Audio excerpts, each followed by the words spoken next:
Hey, Soul Herder fans. I'm Joe. Thanks very much for joining me today. So I'm going to talk for the list about the list for a minute or two. I was just chatting with somebody in the Discord about the Stoneblade matchup. I actually brought it up. I brought the topic up. I think we have a pretty poor matchup against Bant Stoneblade or Bant Snowblade, unless we go out of our way to make sure that we're ready for it. Like just with my current setup, even though I've got a Veil, I've got a couple Teferis, I've got some Pithing Needles, Thoughtseize, Sin Collector. These are all pretty good. Teferi better than the rest, pretty much. But hey, how's it going, Ben?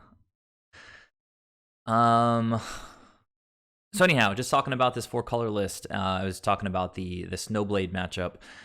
I feel like they use Uro really well. They have all these counter spells, so they draw them in the early game. They like Mono Leak our important cards, and then they fill up their yard with all these like Mono Leaks and stuff and fetch lands, and then they're getting Uro out. So I guess we want to.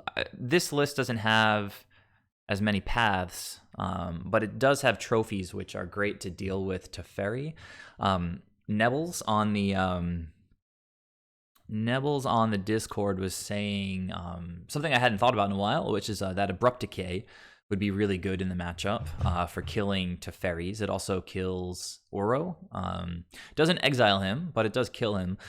So just an interesting thought, like whether Abrupt Decay wants to find its way into the sideboard. It is quite good in that matchup because Teferi is one of the things that kind of wrecks us the hardest if they manage to stick it. So anyhow, I don't think I'm going to adjust the sideboard too much right now, but it's definitely a matchup that I want to give more thought to. I was just looking at the metagame on Goldfish, and both Eldrazi-Tron and Snowblade have exactly 7.21% of the metagame, so they're tied at first. So it's a deck that we have to be kind of ready for because there's so much of it around. That's it, I guess. So yeah, that's the whole thing with Abrupt Decay, is that it can't be countered. Otherwise, yeah, I guess Assassin's Trophy is pretty much the same thing, except it gives a land, I guess. All right, so anyhow, about the list here. On 22 lands, I've found that to be about where we want to be. Well, not about, pretty much spot on. If you go 21, you start to get land screwed a little bit too often. I have had a few games in the last couple days where I've just drawn like 7 or 8 lands in a row, but that's just the shuffler. I mean, running 22 lands, that should never happen. But it gets a little frustrating. It makes you think, like, am I running too many lands? Why am I drawing 8 lands? But you have to look at, not 5 games. You have to look at 100 games or 1,000 games when you're figuring out, what you want your mana base to be. I did have a situation today against Burn just now where I wanted to crack a Vista to get a second Plains, but which I have in Bant, but I don't have in 4-color. Fortunately, it didn't really set me back. The difference was I was like going to cast Uro, I was going to cast Eternal Witness and get Ephemerate. But instead, I cast Uro, cast Eternal Witness, and then instead of getting back Ephemerate, I just got back an Ice Fang, and I was able to use, instead of white, I fetched extra green. So it wasn't a big deal. But when you're playing a build like this, you really have to remember how many basics you have, I guess. 2 Siege Rhinos. I always want to cast this card, but I think if you get a little bit overly enthusiastic and you run like all 4, yeah, I mean, Ben, I haven't seen tons and tons of it. I see it like once every couple of days, which is still pretty frequent when you think that there's like 100 different decks in the format. But it's just kind of a rough matchup, and it takes a long time. It's really grindy, and I hate the feeling that they're just always grinding better than we are. So 2 Siege Rhinos, but we've got the 2 Eladamri's Calls. I have gone and grabbed these guys. It feels good. My last blacklist had only 1 Uro. I had only just started testing him back then, but 2 is pretty core at this point. Like 2 Uros just feels amazing. I'm still going for the Time Warp combo. I almost pulled that off against humans, but they had 0 cards in hand. they cracked on my end step. They cracked like a waterlogged grove, and then they drew for the turn. And both of the cards that they drew were Kitesail freebooters. So I had an Eternal Witness on the board. I had a couple of blockers that I could ephemerate to just gain time and actually get to my next turn, untap and get infinite turns. But the opponent drew 2 freebooters. I had Ephemerate, and Time Warp. And they had like 2 Mantis Riders and all of this big army, and I couldn't. They just took both. I mean, they took both Ephemerates. I could have used the Ephemerates, but I would have gotten killed. I was at 3 life. It was very frustrating. They drew running Kitesail freebooter. So anyhow, the point is that Time Warp can even like win against aggro. I've Time Warped against like Mono Red Prowess. I believe that was even on stream.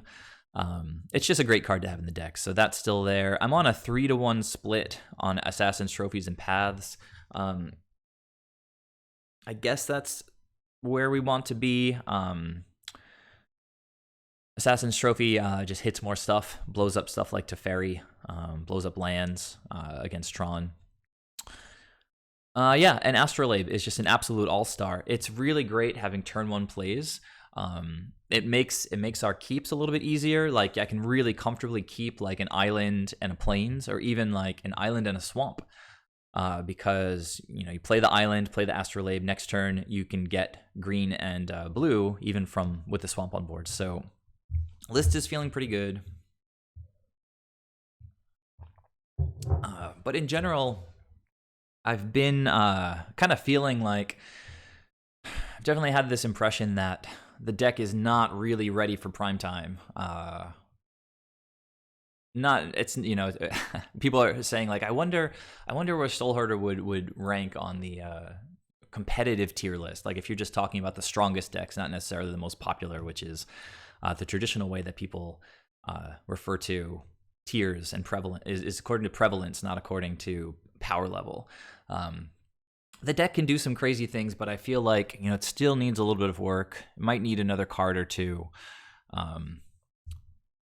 Because there are some really, really powerful, old, well-established modern decks, and we shouldn't expect that the deck can just sort of hit the ground running immediately and be even, what we might call tier 2. I'm not quite sure we're there. Both players here keeping 7. This is quite a nice opening hand. We're going to want to hit a land in the first couple draws.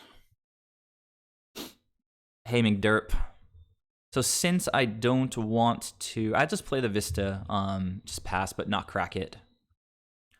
I'd love to draw a 3rd land here. What matchup would this be good against? I mean, burn. We've got some life gain. If this is mid range, we always have a good mid range matchup. So, all right. Well, another Coatl is sort of as good as drawing a land. Not quite as good.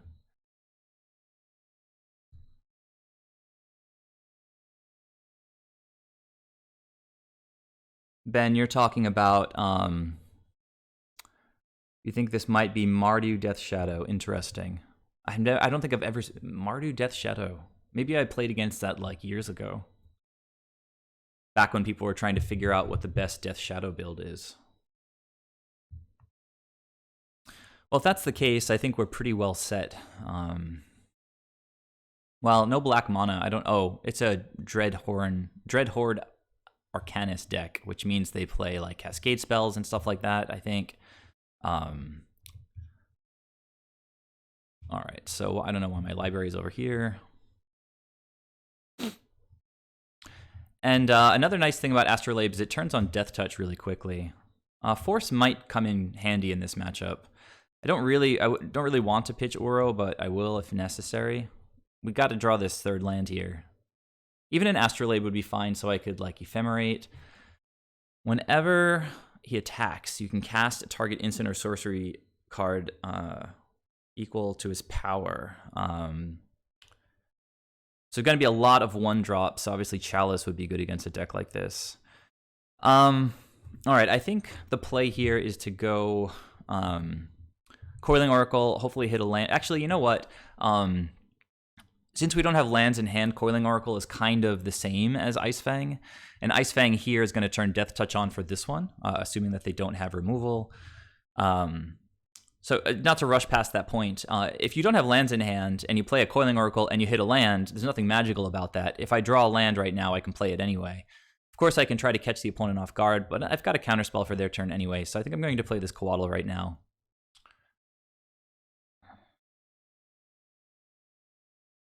Oracle doesn't ramp because it hits a card. If it hits a land, it just goes onto the battlefield. If I draw, it's his turn 3. If I draw a land, I can play it anyway. And I did. That was a good draw. See, do you see what I'm saying? Like, if Coiling Oracle was the play, this would be the same board state, just with a Coiling Oracle instead of a Coatl. So, given the fact that I drew the Ephemerate, and I've got a Force, I think I can afford to get in with this Coatl. And now they're each going to have Death Touch, even if one of them dies at this point, because they've got the 3 snow basics. So if they go like Bolt or Path or something, I'm just going to Ephemerate. Oh, so maybe it is Death Shadow, I guess. Lingering Souls. Oh, that's an awesome Force target. Means they can't flash it back. This guy has Trample. Don't know if he wants to suicide this guy yet, but we do get to draw 2 more cards with this Ephemerate, and Eternal Witness can get online shortly.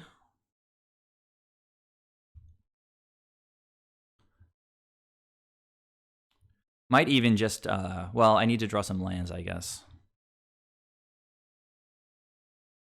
Didn't draw any lands. We've got a Path, which is pretty nice. So I think the play here, I mean, I could just go Uro, which draws a card and lets me get closer, but I think just holding up Path seems good, getting another Oracle, potentially hitting a land. I mean, I've got both of my Eladamri's calls, which should come in handy if the game goes a little bit longer. I don't know that there's anything that I play. You know, I've got good cards in hand. I don't have to go search for anything right now. I like that I can definitely hold up Path if I play Oracle.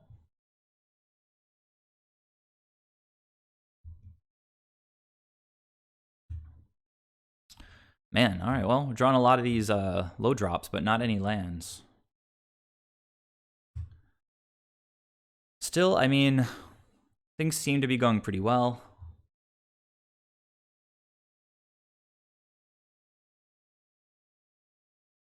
This guy's not too scary yet. Opponent can like Inquisition me and then potentially plan on casting it again when this guy attacks. But I'm not going to let him attack if there's anything in the graveyard.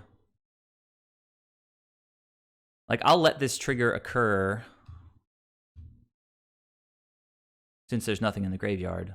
Happily just trade one of these guys. And I think I'll probably just sit on the Path to Exile. I mean, there's a case to be made for, like, if I draw a green source, I can just play Eternal Witness and get Path right back. So, like, using our mana efficiently. I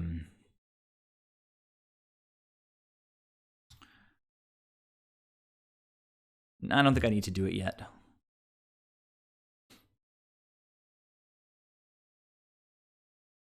Hey, Vogax, welcome to the stream. If any of you guys aren't following yet, maybe you want to go ahead and do that. Like, follow me on Twitch so that whenever I start a stream, you don't have to check on Discord. You'll just get like a little prompt. So I do want to draw a land here, so I might just go ahead and cast this Coatl. I don't really need to gain life yet. My yard is not really full yet, so Uro is not necessarily the best choice. I think I'll just get in the air here. We've got a really stacked hand. We just need to get some lands on the battlefield.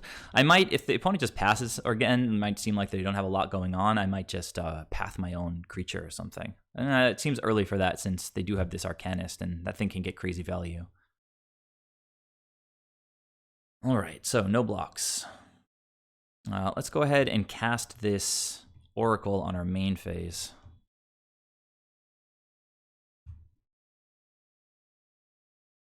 Trophy. I'd love to cast this Astrolabe, but I can't just let them get the Arcanist value.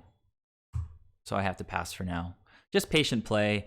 If you know, they might have some removal here. Okay, well they're just cycling Canopy land.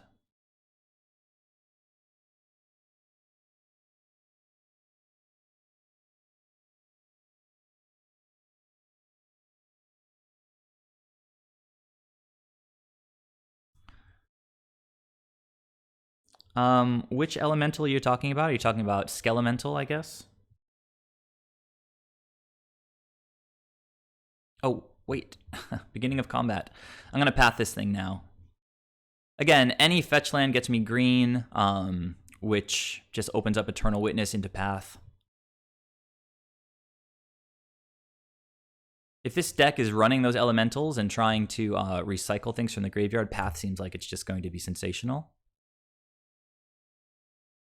Okay, so they've got another Arcanist, but let's draw a fetch here. Play Eternal Witness, get the path back. All right, this is getting a little bit annoying. Astrolabe is gonna like fix my mana for when I do want to escape Uro. So I think I'm going to open up with Astrolabe on white, and then I can cast Trophy if I need to. This guy's not an elemental, is he? Yeah, so he can't come back if they do run that. All right, well, not the land I was hoping to draw, but I can escape Uro now if I want. They still have the Lightning Bolt in the graveyard, so I'm not really super stoked to let this guy attack. I think I might just want to trophy him. Also, if they run Skelemental, I do want to leave up removal, even though I've got a lot of cards in hand. If they don't do anything, well, anyhow, I'm just going to attack in the air. Maybe just with one to force them to kind of deal with this Death Touch blocker. So next turn we are going to have double green with Astrolabe and Path Up. We've also got double blue for Venser coming online. Escape how? I'm not talking about doing it right now. I'm talking about in the future. I'm going to eventually cast Uro, and I'm going to eventually need more blue and green, right? So Astrolabe helps us get to more blue and green.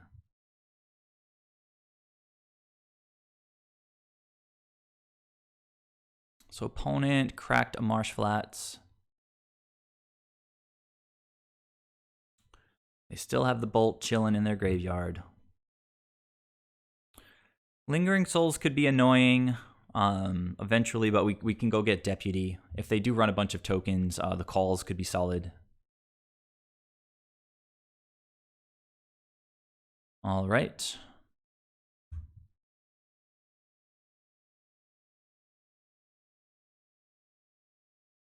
They pitched 2 lands and I guess drew 2 more cards. It's pretty solid. Inquisition. So I think I'm going to go ahead and just kill this Dreadhorde Arcanist so they can't get recycled value on it. Hopefully the opponent Inquisitions away my Uro. But again, we do need one more green or blue source to cast that. My guess is they're going to take the Eternal Witness. Did they fail to find? I think they failed to find a land.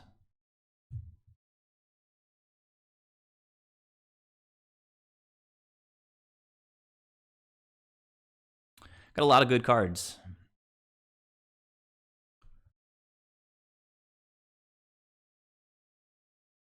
Witness seems like the clear choice to me, but we've got calls. We can go get more witnesses as long as the opponent's down to 2 cards.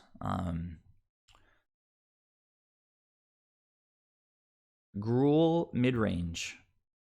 I didn't know that a Gruul midrange deck existed. All right, so the opponent, they're going to make me discard Uro. That's actually pretty sick.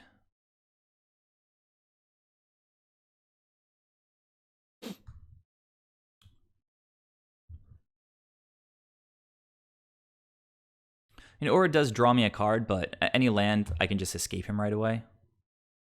Some of this matchup is pretty good. We can path Kroxa if he eventually comes back. We do want to be able to keep cards in hand, so Kroxa can't really start to lock us in any way. Okay, so that land means we can escape Uro, which is exactly what I'm going to do here. I mean, they've got white up. If the last card in their hand is a path, you know, good for them.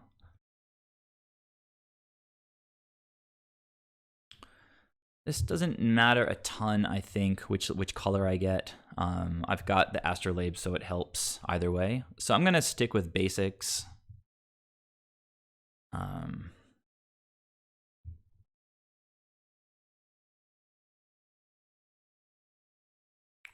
Land, Eternal Witness, Ice Fang. We only have one more force, so I will get rid of the trophy.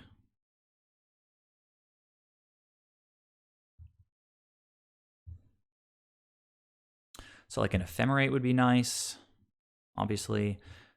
Land is good too. That's going to let me call. That's pretty awesome. I could have kept the land in hand, I guess, in theory, to have something to discard to Kroxa. But I'm sort of fine pitching Venser, honestly. I guess, I don't know. Venser, I mean, in this position, he doesn't do a whole lot. I don't know, it kind of looks like the opponent doesn't have a path. I do have one more basic green in the deck. I can go get that. Obviously, a bunch of fetch shocks. Okay, they do have the path. We have another Uro. Last card in their hand was a path. That's pretty good. All right, so they're going to get Kroxa. I'm going to pitch probably just Venser. I can go... They're just top decking now. Kroxa doesn't help them with card advantage. All right, so it looks like they're going straight to Kroxa. Oh, I'm sorry, guys. Let me adjust the screen. Sometimes I forget to do that.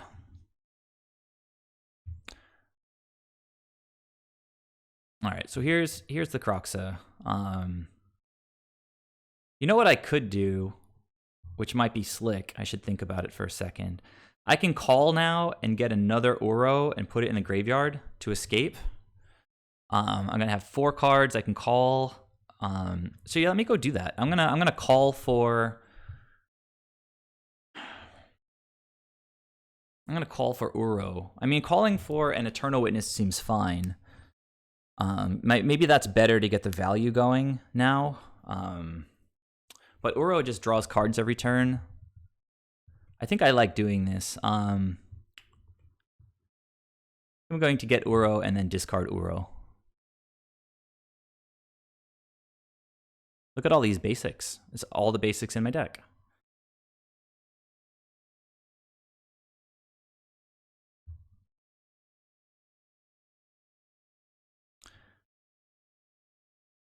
All right, so we got enough to... Wait, what's happening here? What just happened? Oh, okay, all right. It was on the stack. That was really confusing.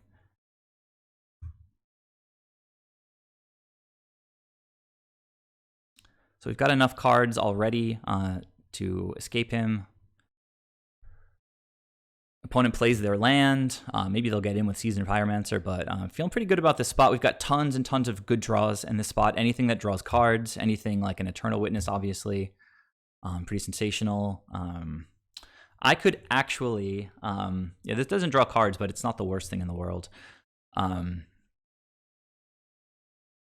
think I want to call for a Witness and get Path. And just deal with Kroxa, just like right now.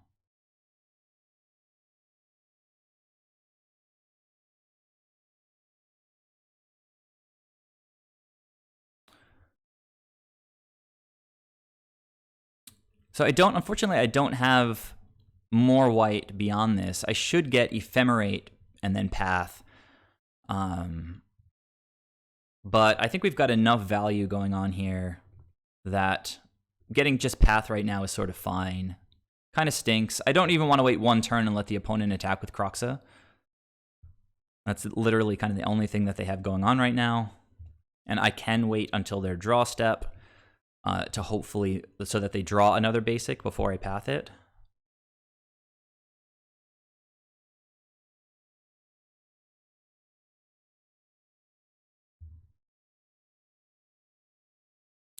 I'm a little bit behind on time, but not so much that I think it's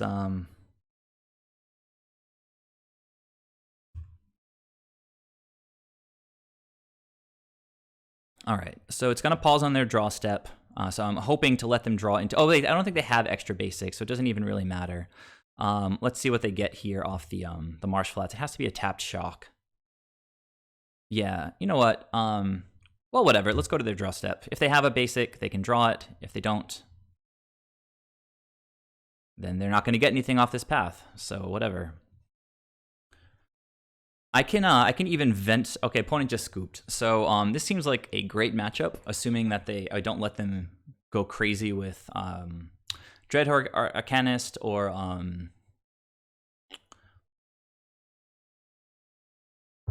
Lingering Souls. Lingering Souls could be really obnoxious.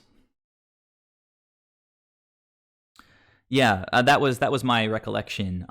That they didn't have a basic to get off of Trophy. Auriok Champion seems good. Sin Collector exiles things from their hand. That's amazing. I don't think they can deal with a Resolved Worship. So that's a fun card to bring in. Didn't see any Planeswalkers. Wouldn't be surprised if there's some Lilianas floating around. Veil seems good. Thoughtseize might be okay. They weren't really pressuring our life total in that game. Purge is obviously incredible. If they're playing tokens, Wind is good.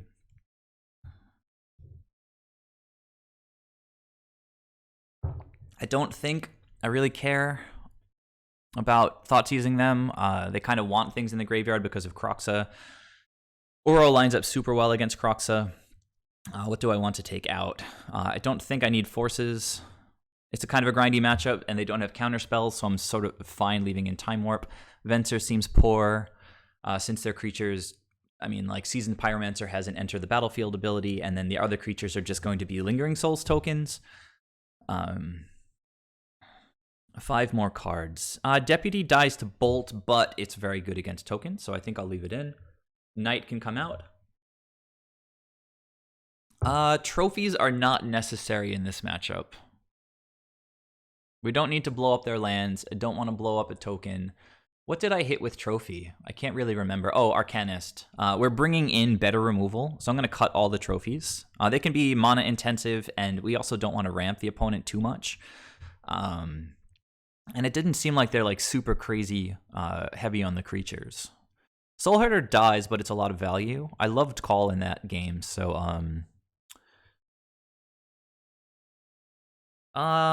yeah, but I have Deputy with Call to deal with that. All right, I don't know. I'll leave in 1 force for you guys, but then I have to trim 2 other cards. Again, since they're not pressuring our life total too much, we can trim 1 Rhino. We do have the 2 calls. I like the walls. I love Uro. Love all the sideboard tech. I can trim 1 Coiling Oracle. It's kind of weird, but whatever.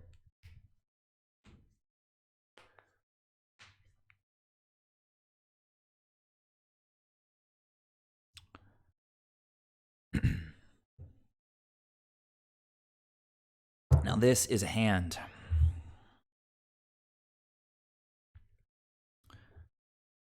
This is a hand. Nah, the walls are pretty good. I like walls. Although, honestly, for a second I was thinking about the fact that I thought for a second Arcanist was like a damage trigger, but it's actually an attack trigger. So I could have trimmed 1 wall. That's true.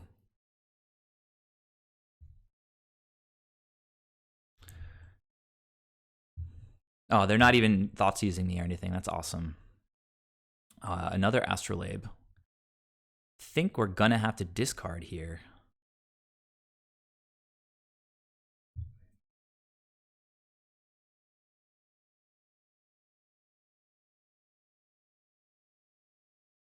Need to get white here.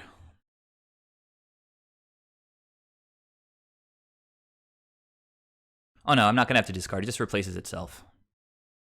Okay, I mean, a 3rd land is exactly what I wanted there. So off to a sensational start. I can get any other basic and play Auriok Champion unless they Thoughtseize it away from me. right now. They could just go for like Lingering Souls, but I've got a bunch of life gain coming with Auriok Champion when creatures enter the battlefield.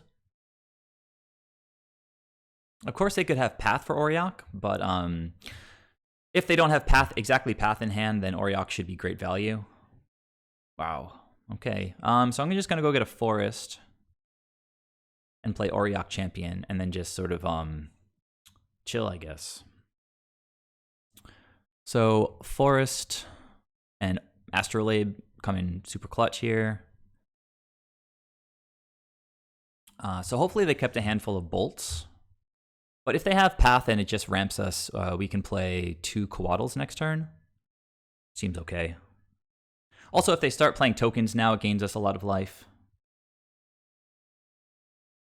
Oh, if this is Liliana, that would be pretty obnoxious. We do have 2 Purges in the deck. Like, just run out Seasoned Pyromancer. You know you want to. Make a bunch of tokens. Let me gain 3 life. Okay, they're just passing. I can dig it. Maybe they're going to... I mean, this doesn't get killed by, like, Anger of the Gods, so that's pretty nice. I think the play is just Astrolabe and then...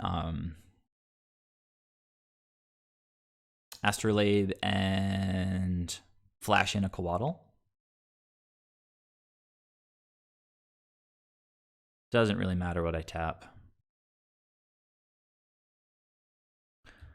I'm a little bit afraid to attack. I don't want them to have something that, like, what's that card? Like, it's got a guy on it like this. It's a modal spell that makes me sacrifice a creature that attacks.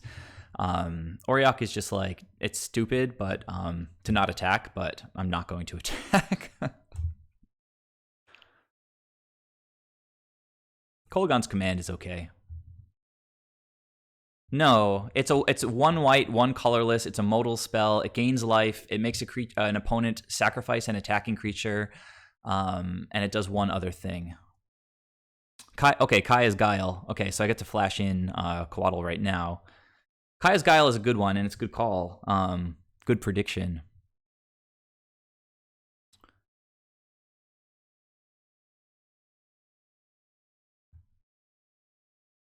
So I gain life, I draw a card, I sacrifice a snake. Opponent should have cast that on their main phase. People get too cute doing things at instant speed all the time. Man, Oro, this is just getting better and better. Okay, I gain life from the Spirit. This has protection from that, but I can't block it. I do have Wind if they play a whole bunch of tokens eventually. Blessed Alliance is exactly right. Good call.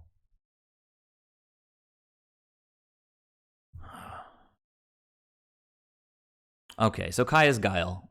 We can always get this back with Eternal Witness or with a call.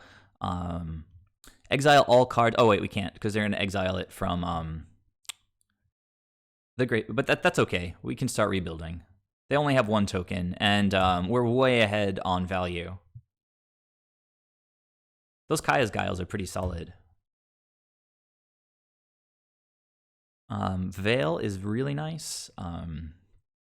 So we've got options here. Could play that first. I'm going to want to play the Coatl, I think. We can chill on Uro a little bit, I guess. Although I could just go Uro and then hold up Veil. It sort of seems fine also.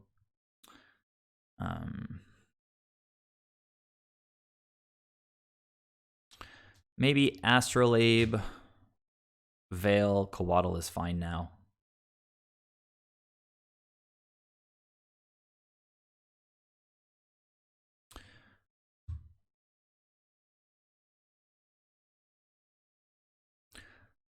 It's nice to cast Uro when you've got an extra land in hand.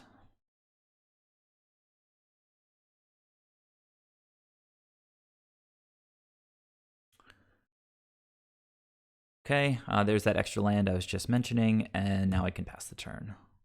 Not looking to trade with the Spirit. Spirit can hang out for a little while.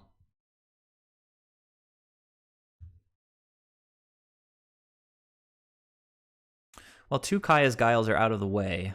I wonder how many of those they play. It's a great card. And how much is it to entwine? It's 3, so they pay 6 and they get all of those options. I've had people entwine that against me. This would be a great matchup to bring in Blood Moon if I was gonna like do that. I know some Astrolabe decks definitely play Blood Moon in the sideboard. Wouldn't be surprised if some of them play it in the main.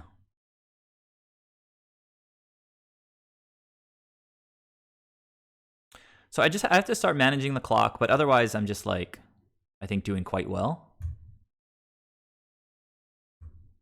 Let's see now, if they draw into like an Inquisition, we can veil it, which is amazing.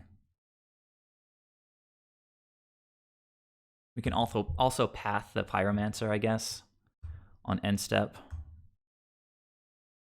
This veil is going to be good at some point.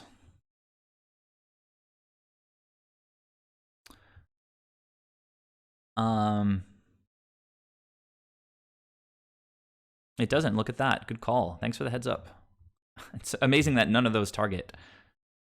I'm going to piece out this Pyromancer. Now is the time to play Uro because it can actually ramp us.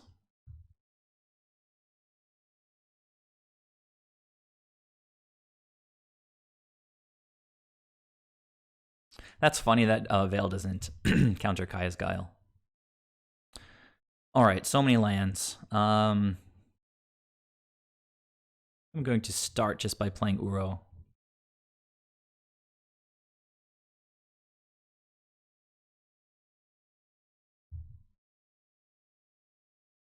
Okay, really didn't want to hit another land there. That's 4 lands in a row.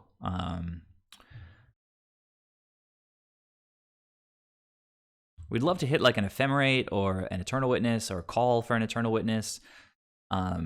So here, I mean, yeah, none of this matters. I think I've got such a high life total, I can play a fetch and then just thin the deck a little bit. I'm going to keep chipping away at their life total. Definitely going to win this race if this is what we're doing. Also, fetches are going to get me closer to... I should have played the 2 fetches so I got closer to Uro faster, but I can just play this on my next turn anyway. So, Thoughtseize me, please. Croxa doesn't target, right? But I've got lands to pitch, and it's actually quite nice because it's going to stock it up for Uro. Yeah, it doesn't target. So I'm going to pitch the Hallowed Fountain. Yeah, that's a good call. Wins in itself, given our mana, is pretty sweet. Yeah, it's true. So I'd love it. I'm gonna, they're gonna cast Croxa, and we're going to veil it. I mean, sorry, we're going to just wins it.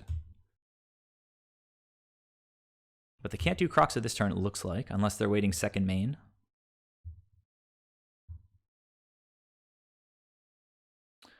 Okay, this Chandra's pretty bad. And if they're gonna do, yeah, that's pretty bad. Also, I've got Celestial Purges still, so if this thing ever, you may cast a target instant or sorcery card from 3 or less, so that lets them do Kaya's Guile. So that's actually pretty good in this case. Let me crack this thing. Got green, green, blue. I want more blue and white. But I just pitched blue and white, so I'll just get blue and green. I've got all these Astrolabes, so it doesn't really matter. I need to worry about the clock more than anything. Sin Collector, I like it. Yeah, I think I'm just going to collect some sins right now.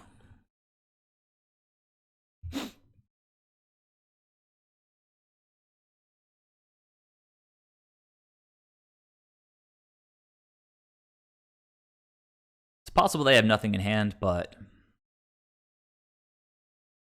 at least we'll know that now. It exiles, so Lingering Souls. Peace. That's pretty cool. Vista, I think I want to... They're going to Kaya's Guile me. Make me sacrifice something. I don't know what... Oh, they can... that kind of stinks. I can't... They're going to get to exile. So this is basically another Kaya's Guile. Potentially 2 if I don't deal with it. They're going to go to 3 if they -2, and then I think Collector should be able to deal with it. That run of lands was pretty obnoxious. I'm going to... If they go to... I don't know. I think usually just like going after Planeswalkers is good, good technique. So, Kaya's Guile... They're going to recast that, and I don't know what they're going to do. They're certainly going to exile, and then, I don't know, gain life or something. It'd be amazing if Veil countered it.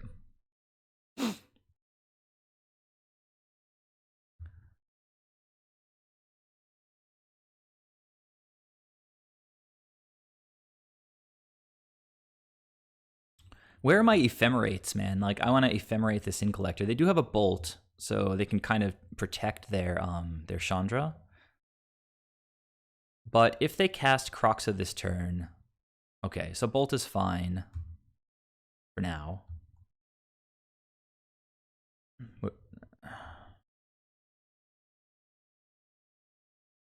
Kaya's Guile can deal with my... Unfortunately, if they cast Kroxa, we have to pitch Veil. Yeah, saw that one coming.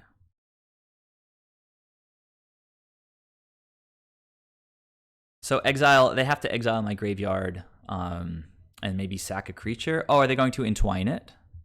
That's fun. Oh no, they just cast it. They have to pay for it. That's right. Okay, so I have to sacrifice that. And yeah, my graveyard's pieced out. So they can't cast Kroxa this turn. So let's see what I draw.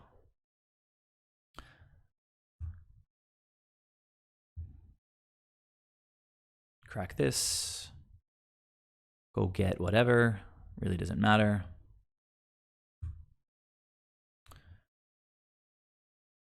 Purge is cool. It means that they can't cast another Guile. So let's piece out Chandra. We can still pitch Veil if they escape Kroxa and then wins Kroxa.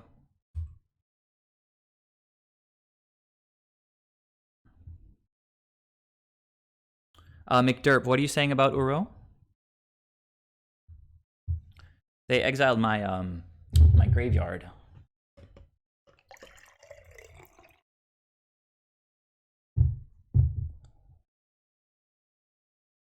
All right, so here comes Kroxa. If they have like an Inquisition on top of Kroxa, maybe they should Inquisition. Well, I don't know. Inquisition would be sweet because then I could draw a card. But I think I'm going to be stuck with these 2 sweet cards in my hand. I have to pitch one of them, and I'm going to try to hang on to the one that lets me exile their Titan. All right, you got it, buddy.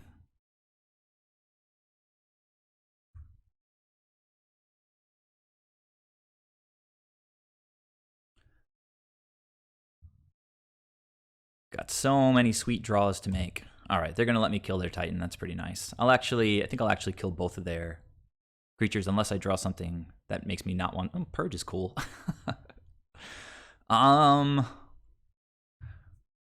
Yeah, I guess I just... Winds of Abandon? I don't really see much. Like, they could... I don't know. It's pretty close.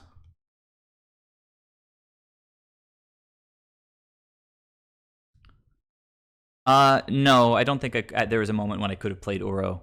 I only had like 3 cards in the graveyard apart from him. I didn't have close to enough for escaping.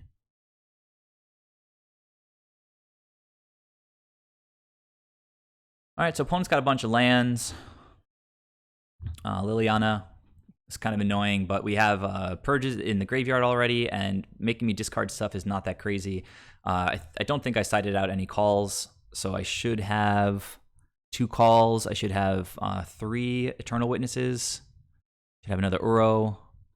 All right, well, that's going to help us thin our deck. So call gets Eternal Witness, gets a Celestial Purge.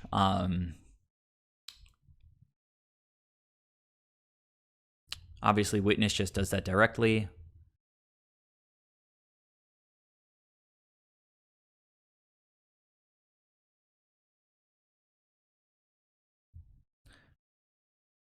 Opponent's gotten like just enough value, and we hit like a pocket of 4 or 5 lands.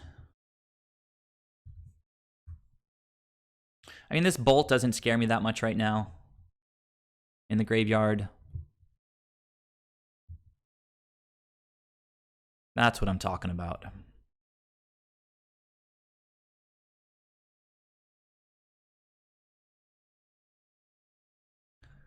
All right, no more value for you, opponent. At least. Not from Liliana.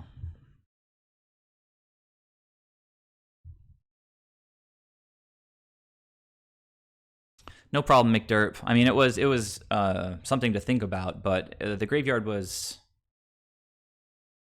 At the end of the turn, it was pretty full, I think, but... Okay, they're going to bolt my Eternal Witness, which is kind of obnoxious. Or just bolt my face, I don't know. Probably better to bolt my Eternal Witness. I don't know. There's so many things in the deck that we can draw. Like that. That was pretty fantastic. Sweet Jesus, that was fantastic. So this is, I mean, they could path him right now. That would be pretty good for them. And, oh my god. All right, so we're going to win this game.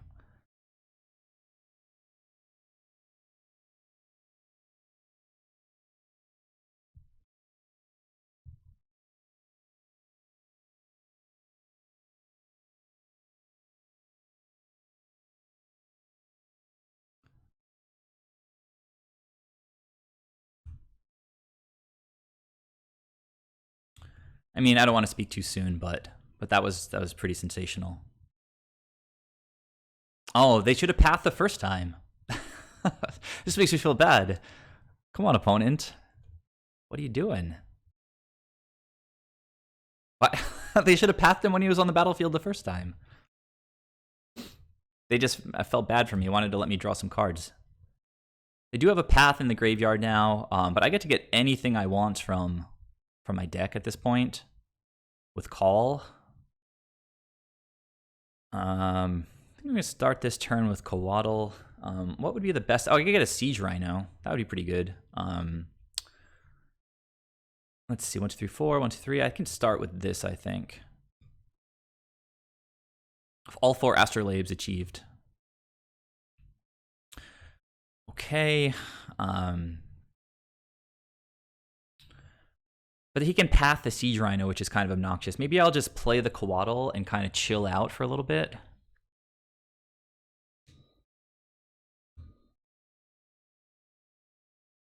I could also just call for like another Ice Fang Coatl, like to do it on their turn.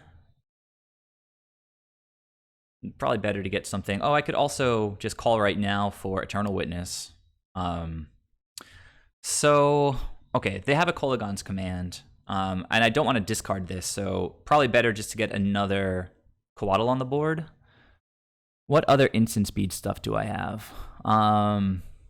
Nothing else, I guess. All right, Coatl it is. I'm still going to have to discard something. But at least I get another snake on the board. Oh, that's frustrating. Is that my last Eternal Witness? No, I think there's one more left in the deck after this.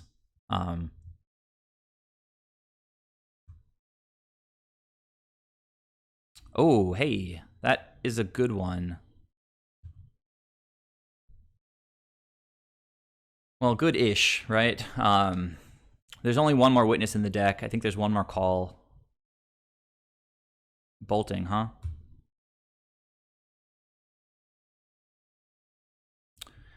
All right. Let me crack this now. Well, I don't know. I guess they're going to flash this back. No Lavinias. All right, so I'm going to get 2 draws here. Minimum off the Time Warp. Bolt to my face. Deputy would be reasonable to get rid of all these spirits. Of course, they do have Path, so it's only... Well, I guess the spirits would be gone anyway. They're thinking really hard about this. Like, there's not much to think about. All right, we are going to thin the deck. I have other shocks in the deck. Oh, they are not casting it? I mean, there's a bunch of good draws, right? Even like Siege Rhinos immediately stabilize. I guess they have a path in the graveyard. Choosing not to cast a Lightning Bolt. All right, well, I can respect the patience, but I might just have to I can kill the Dreadhorde and then they have nothing. Vista. I do have a basic swamp, so I'm gonna go get it. I'm gonna give myself an extra turn, not the opponent. We shouldn't be dead on the next attack anyway. They're only coming in for 5 plus 3. Worship is kind of interesting, but we have no creatures, and they have plenty of ways to deal with our creatures. Let's hope that they whiff a little bit here. Looks like they're not whiffing. Chandra gets to immediately cast Kaya's Guile, which is... Oh, they just made attackers. That seems imprudent. All right, so it's going to be really fast mode. I'm going to stop talking a little. Oh, I can't lose if I get creatures.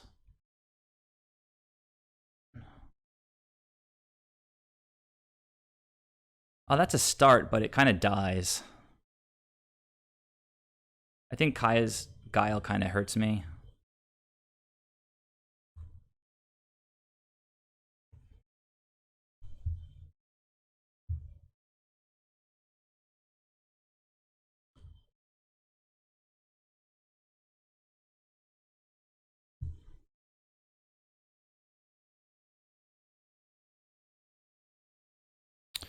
Ashiok's kind of obnoxious, but if they don't, I guess they're going to path my deputy. Looks like I'm not going to die this turn.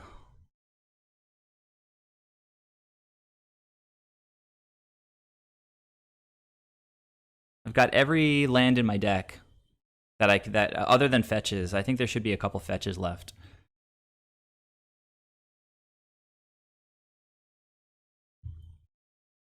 This path, unfortunately, is not going to get me a land, so I say no. Trying to use my clock as efficiently as possible.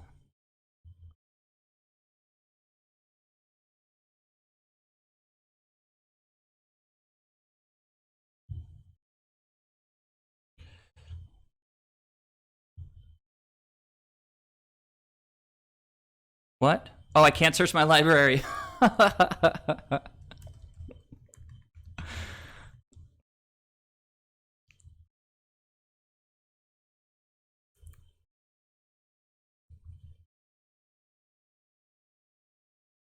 All right, so I'm slightly ahead on the clock. I could have done a little better, I think.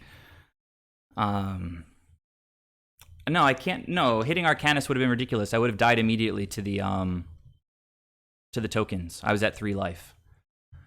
All right, so we saw a little bit more of the deck.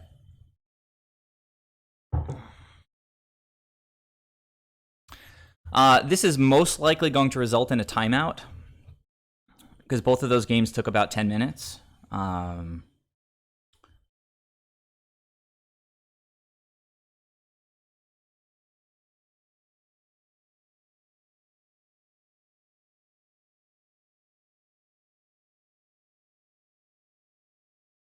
Yeah, I don't have any graveyard hate right now. I mean, the build is just fine. We just hit like way too many lands. Deck should have run a little bit better. Now we're going to be on the play. I think I want to go kind of aggro, so I'm probably going to bring back in some of these guys. I'm not going to go Time Warp combo because I don't have enough time. I'm not going to go Worship because I don't have enough time. If they've got me beaten where Worship would have helped, so be it. Want to prevent Lingering Soul, so Force becomes better. Veil on the play could be amazing. We need to remember that Ashiok is in the picture, so maybe some Pithing Needles. Yeah. I guess Teferi does cancel Arcanist. That seems reasonable. It also pitches to Force. I think I'll cut the walls. They're not as good as I thought they were. And Deputy does help with tokens, and Collector's reasonable. I'm going to play just like speed mode, guys. So I'm going to put the microphone aside over here. I'll keep talking while I'm finishing my sideboarding. Ashiok prevents call from resolving, so I could just trim one of my calls. That puts me at 60.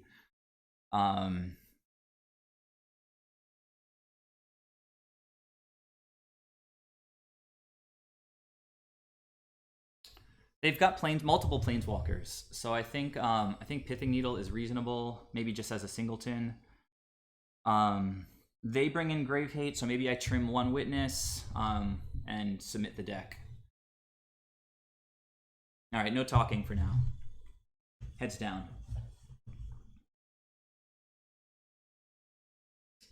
I feel like okay.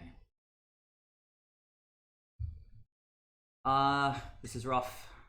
Rough. And a mulligan. I'm gonna keep this though. Opponent mulligan as well. I'm gonna go green black, blue, green white. Come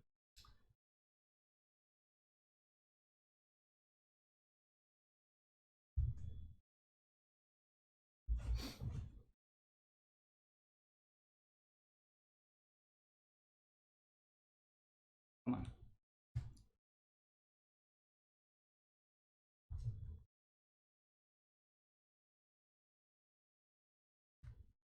All right, they take one of my 2 castable spells. Obnoxious. That's a good one.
Ah.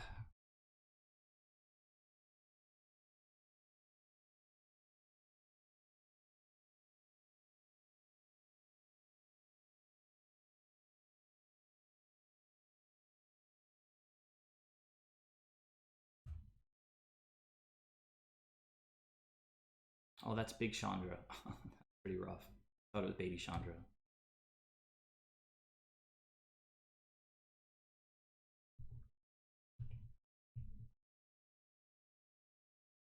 Oh, no. Ah, I forgot to tick Teferi up.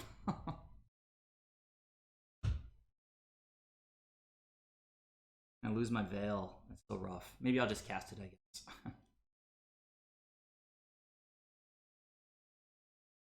All right, so gonna say okay, and then I'm gonna cast this.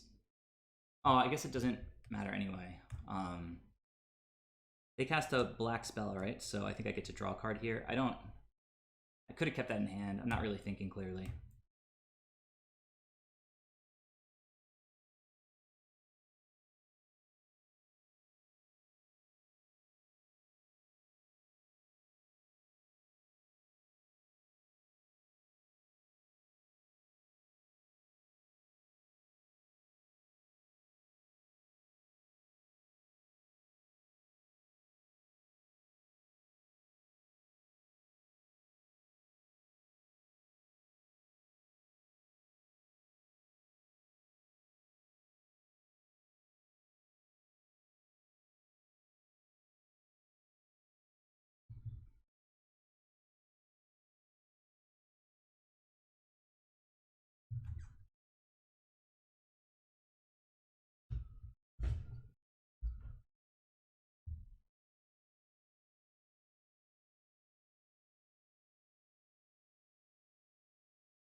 I should have ephemerated on my turn. Guys, oh, I should have ephemerated on my turn.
Oy. It's entertaining, huh? Opponent says GG. Very, very nice of them. Wow. Wow. I mean, the only things we had live there off the double ephemerate were Coatl. Coatl could have been drawn. There were like 3 of those. Obviously, Call. I think there was one. I don't know how many things are exiled, right? So we can check. So there were 2 calls. I believe there were still 3 Coatls. Yeah, there were 3 Coatls. There was the 1 path. The no more celestial purges. I think that might be it. I think just the path, 3 snakes, 2 calls. So 6 outs in the deck, and I ripped one of them. Very interesting to note. I couldn't comment because I had no time. That I had the choice of pitching the deputy or the land. If I pitched the land, I would have taken 3 from Croxa, and then when I death touched Croxa, they could have recast it. And at that point, I should still have had. Because they minused Lily, so they couldn't make me discard anything again. If I discarded the land, I would have gone down to 2. But then when they recast Croxa from the graveyard, I could have pitched Deputy then, so I wouldn't have taken 3 either way. Anyhow, wild game.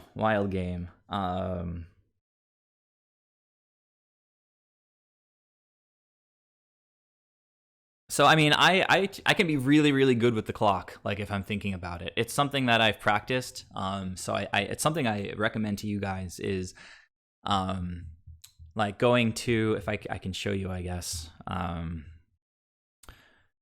If you're on MTGO, and you should all be at this point, you can go down to open play, and I can just do it. Oh wait, yeah. So you want to make a 1-player game. I don't let people watch because whatever. It opens up a battlefield, and I can resize it for you guys. So you can see it on my frame here. That was the first game of the stream, I think, right? The first match. What an intense match. Oof. So, Broken Forever, which line were you talking? Oh, you're talking about the Croxa line that I was talking about? So anyhow, if you do a solitaire game like this, basically you want to develop like as fast as you can, like your chops. So I'm gonna keep this hand. You have to know what happens every time you click something, right? Like what the lag feels like, when you have to hit OK. So we say I should probably play the Astrolabe first. Also, sequencing, you can like push yourself to kind of the limit and make sure that you do interesting sequencing, or at least reasonable sequencing. Like how fast can I tap these lands now? Like that was pretty slow.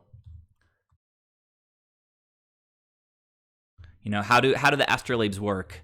Is it do you have to click the land first or the Astrolabe first? What happens when you do either? I mean, you can do it either way. You can float the white, and then it will still ask me to pay blue for Coatl, at which point I can go over and do the Astrolabe, and it will use the floating mana. But you have to be aware of what all those cards, what they do, right? So if you path something, like click Astrolabe, click a land, go as fast as you can, hit yes immediately, get the land. Like I'm wasting very little time. Like attack, hit F6, play the land. Like see how I played the land and brought it in untapped in less than 1 second? It's because I have hotkeys mapped to yes and no. So when I play a shock, I can instantaneously choose if I want it to be tapped or untapped. Instead of going to the prompt, I'll try to draw another shock, and I'll show you guys what I'm talking about. Wall of Blossoms, Ephemerate, Coiling Oracle. I know this is not super exciting, but I'll end it in just a moment.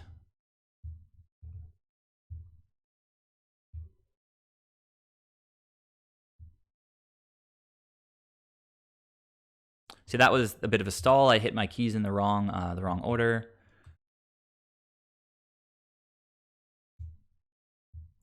Typically, when you have a Coiling Oracle during upkeep, it's a very good rebound target because it's going to put lands, like pump lands, straight onto the battlefield, if that's relevant. See that? I just hit 2 lands. So see, when the shot comes down, it pauses the game and asks me, would you like to pay 2 life? And if I have to go with my mouse like all the way over to here and I say yes, you know, that just took like 3 or 4 seconds instead of like less than half a second. So that's it. Just the idea that a little bit of practice goes a long way. Like if I had not rehearsed all this stuff so much, I'm pretty sure I would have lost that game. Like, see all these lands entering, like I'm just doing it instantaneously now. So that's it. It really pays off, particularly like when you don't know, like watch when I cast an Eternal Witness. It's a bunch of prompts. First of all, you have to you get a trigger and you have to click something. You have to click the trigger and then you have to click the graveyard. So you have to know that order, and potentially could waste like 30 seconds doing this. Also, it helps to have these windows kind of close to where you want them. So if I'm looping Eternal Witness, I want it right next to the graveyard. So click Eternal Witness, click Ephemerate. Now you have to choose if you want to do it, because Eternal Witness is a may ability. I may return something. So it says, actually, no. This is just to let the trigger resolve. You have to pass priority, or to let it potentially resolve. Now it says, do you want to do it? You have to say yes. So there's okay and then yes. So if you watch all that happen like in game speed, it's like this, right? You click, you say okay, you say yes. That all took like 2 seconds or something. I'll do it again. Click, path, say okay, say yes, and that's it. It really, really helps to have those chops. All right. So that's it. I guess I'll go and join another queue. I'm going to concede the match to myself and go back to the queues. All right, so what have you guys been saying? Oh, yeah. Well, I'm playing against myself, so the fact that, you know, I'm not going to complain that I have a net deck. Didn't even know you could solitaire. Yeah, exactly. I figure like a lot of people don't know that. So I didn't do it for a long time until I started playing Rhinoherder. And when you have Rhinoherder on the battlefield, maybe I should just go back in real quick and show you guys just like a touch of what Rhinoherder does. Oh wait, no. Leave. This is free anyway.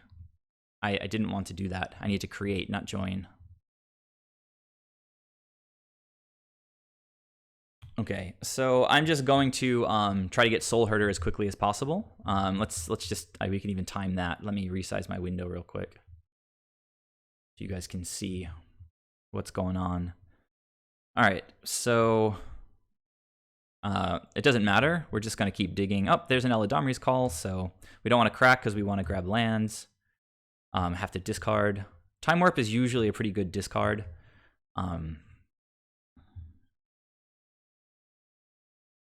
It's not a bad thing to have sitting in the graveyard. We want to, well, ramping here, we already played a land, so we do want to play Coiling Oracle. If you haven't played a land, usually Ice Fang is going to be the better choice. All right, so we're getting close. We can go grab Rhinoherder now from the deck, because I want to show you guys how the end step triggers can get sort of like ridiculous on the with Rhinoherder in play. Attack. All right, so here's Rhinoherder. Now, it's good to know. So, Broken Forever. As far as auto yields go, I explained this to Come Back to Earth, one of the guys in the chat, when I was helping him sort of learn MTGO. Auto yields are kind of, it's not efficient. They're kind of it's not where you want to be, because the primary ebb and flow of the game is based around the passing of priority. So you're constantly hitting like the key to pass priority once. In my case, that's the number 2. I just hit 2. Like right here, it says, when I want to pass priority, I say okay. So that's number 2. I'm going to hit number 2 right now, and that will pass into the beginning of combat because you can see I have a stop here. So I'm going to hit okay, all right? I don't have anything to do here, so I'm going to hit OK again, right? You're constantly hitting these buttons. Now imagine it's my opponent's turn, and I have hit, I'm running out of time, and I hit F6, which just ends the turn. A lot of times what you do is you hit F6, and then you realize, oh, I have a force that I can cast, or, oh, I want to crack a fetch land, right? So F6 would just pass right through that. Now you have to cancel that F6, which is effectively just like yield the entire turn, no matter what your opponent does. But the button that cancels all of those yields cancels all of your auto yields. So imagine the opponent has Ether Vial. Every upkeep, that trigger goes on the stack. Imagine I right-click it like this, and I go auto yield or always yield to triggers from Ether Vial, right? So now I've taken a second to get to the card, a second to right-click it, a second to click that says auto yield. And then once you click auto yield, it doesn't even count for that first trigger. You still have to OK through that trigger. So now you've done all that, but the next time you have to clear all of your triggers, all of your auto yields, because you F6'd or you F4'd and you didn't want to do that, you're going to cancel all of your auto yields. So after playing Soulherder for a while, just realize you need to know what triggers happen and how to deal with those triggers. That's like a much, much more efficient way than always going here and saying, okay, I want to always yield to my triggers from cards named Soulherder or whatever. Like, I'll show you guys. I'll go to the end step now. So here's a trigger, right? I can right trick. Look how many options there are, right? It's just it's the program is ridiculous. I mean, it's the game. It's how the game like gives you choices. So always yield to triggered abilities from cards named Soulherder you control. Yield to triggered abilities from Soulherder until end of turn. Like even just going in here and looking at this is gonna take longer than you just clicking when you know what to do. So I've got this. I've only got one creature, so I'm gonna say okay. I'm gonna hit a 2, right? And then it's going to say it's a May ability, so you have to say yes. So you have to say okay, you have to say yes, it's going to stack them. You have to put one on the stack really quick by clicking on it. You can click either one, it doesn't matter the order, and then you just hit okay, let them resolve. You can actually F6 once they've stacked. So I'm going to do that one more time, sort of in full speed now. So I'm going to go to my next turn. Imagine, right, all we want to do this turn is attack, and then no plays in the second main phase. So I'm going to F2, go to attacks. I right-click, attack with all creatures. As soon as I've clicked that, I can hit F6 because Soulherder stops you on your end step because it's a trigger that happens on the end step. You cannot pass your turn through that. So you hit F6 and it's just going to like slam me into my end step.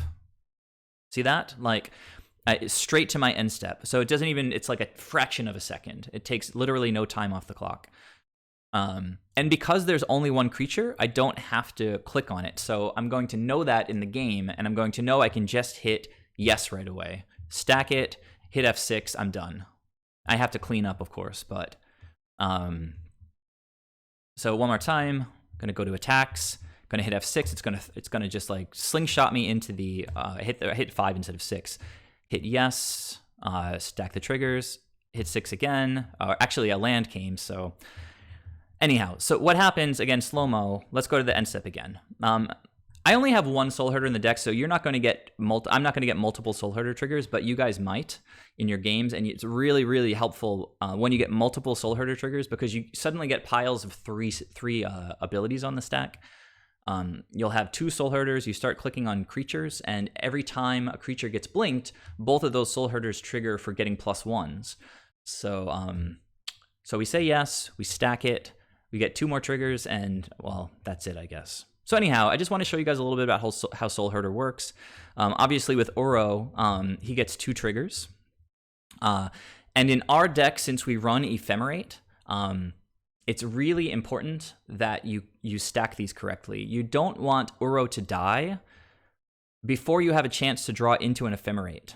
So what you want to do is you want to click the sacrifice trigger to go on the stack first, which will put the draw trigger above it on the stack, and that will resolve first. So I'm going to do that, and you can see the first thing that's going to happen is I'm going to gain 3 life, draw a card, and I can put a land onto the battlefield. So now I'm going to say okay for that. Don't have a land, so we say no. Again, I can just hit 5 here, although I think Uro doesn't let me hit 5 for some reason. Yeah, it doesn't. So I actually have to go up here and say no. Now, he hasn't been sacrificed yet. Imagine that force was an ephemerate, and I'm playing against burn, and I really want to gain life. Just go ahead and ephemerate. This sacrifice trigger is going to chill on the stack for a little while. Now I have to stack these things. Again, the first thing you want to do is put the sacrifice trigger on the stack. Doesn't matter what the other ones do. So we're going to draw first. Again, no land, so we have to click no.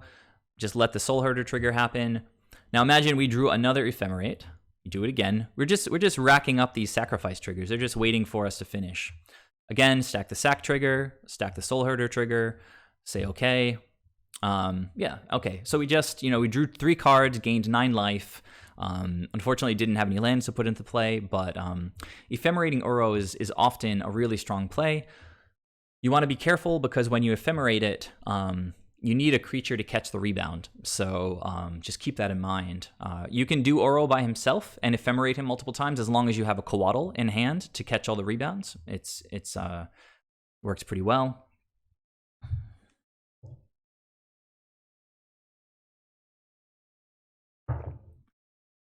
So let's see. Oh yeah, muscle memory training is super duper important. Glad to hear the recommendation. Take you up on that. Yeah, so muscle memory training is really important with this deck. And then just in general, the way I think of it on Magic Online is that you're playing 2 games. You're playing obviously just against your opponent, but you're also playing the game with the clock, right? And you can be losing the main game against your opponent, but winning the clock game by a significant margin, and you can still win the match. You just have to realize what's going on at any moment in the game and on the clock. And if you have a lead in time, you can take a little bit more time, think things through. But in general, even as complicated a deck as this is, you should pretty much know the cards in your deck, even if you've got just singletons. Like, it's not confusing at a certain point, right? It's like, what are my singletons, or what are the targets? Like, I can go get a knight, I can get a deputy, I can get an Uro, I can get a Rhino, I can get an Eternal Witness. There's a lot of things that we might want to grab. Really important to know what's in there. Post sideboard with Call, I might want to get like an Auriok Champion, maybe a Sin Collector. If I'm playing Stonehorn Dignitary, I might want to go grab that.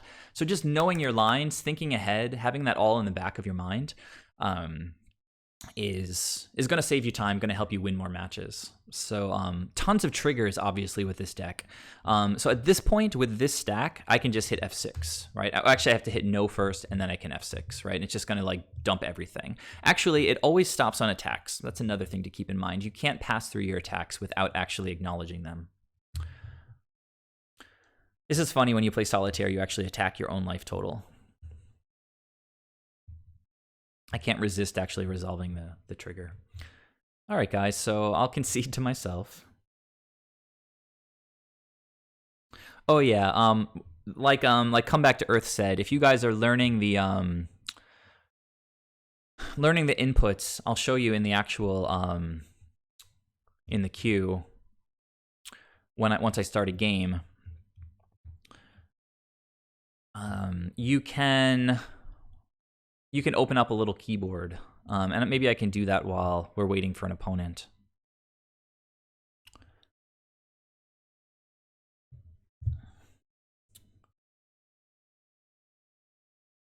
So yeah, I just want to show you real quick.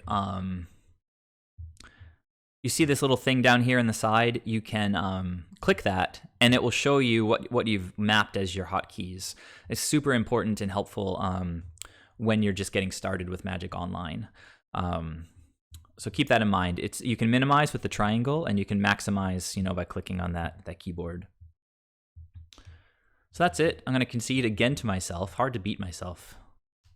Such a talented opponent. Still waiting for somebody to join. I'm going to close this first match. And while we wait, I guess I can go to the deck and we can talk about it. Oh, I think I found an opponent.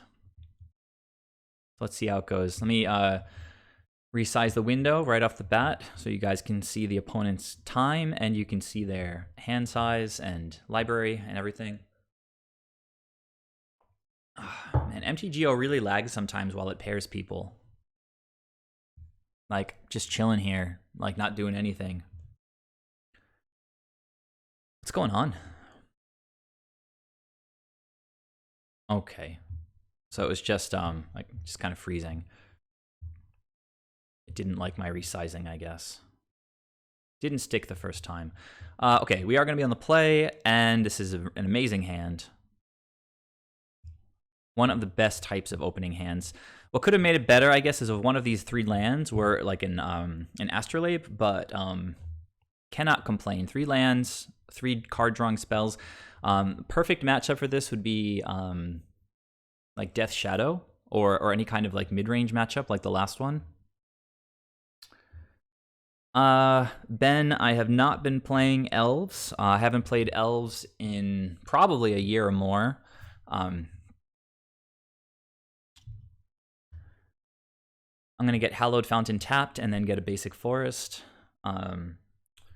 Unless it's like burn, then I might just go basic style to turn on Death Touch.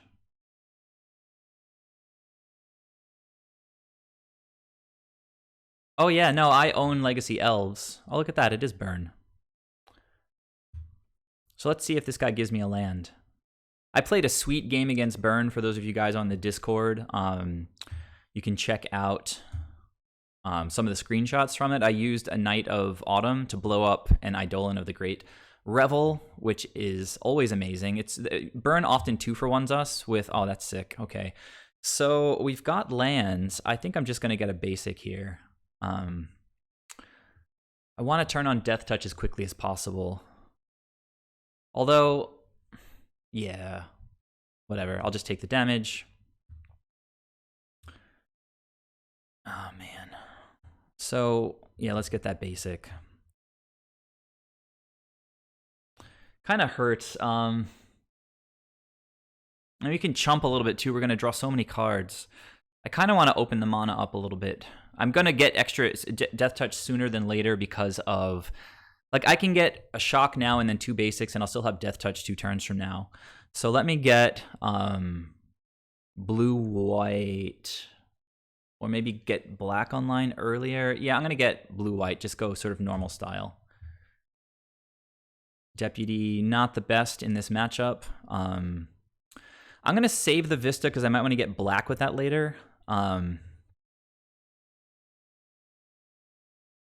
I will just pass now. If they cast, like... Well, let's see what they do. Yeah, I was saying I own Legacy Elves. I have 4 mint condition Gaia's Cradles. 2 of them, or I think 2 of them are in Japanese.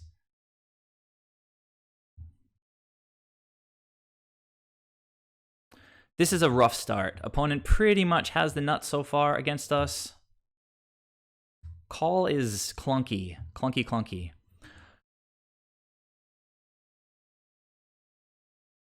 Another land would be nice. A basic land would be sick. Okay, well, you know, better than nothing to get a land off the top of the deck. What are you guys wowing? The Gaia's Cradles?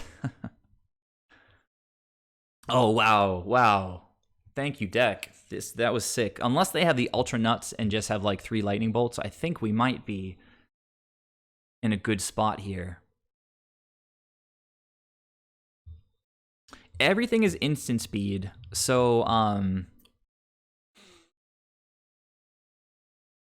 I think I don't want to take so much damage off Eidolon that I think I'm just going to path the Eidolon right now and then get an island and flash in another Coatl, which would establish Death Touch.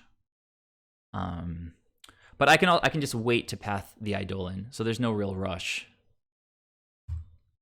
I'm not going to attack. You can be patient against burn. Oh, I have to clean up. That's annoying. Okay, I should have pathed now.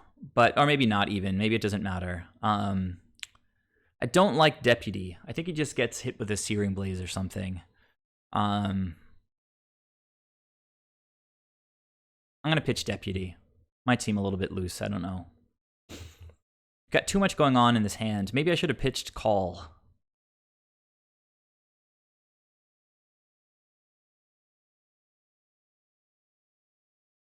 Searing Blaze means I'm going to path and then ephemerate, I think.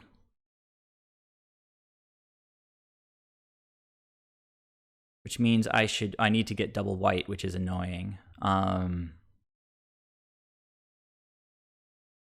Or maybe I let it resolve. Let me think this through. If it's going to deal damage to me no matter what.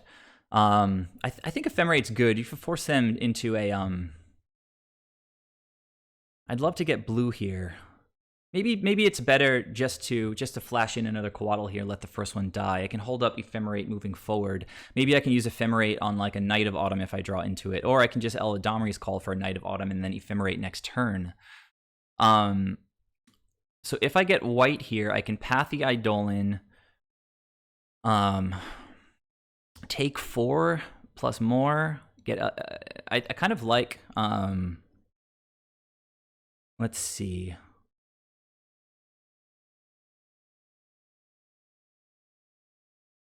Kind of like the Eladamri's line. I'm gonna shock myself. I'll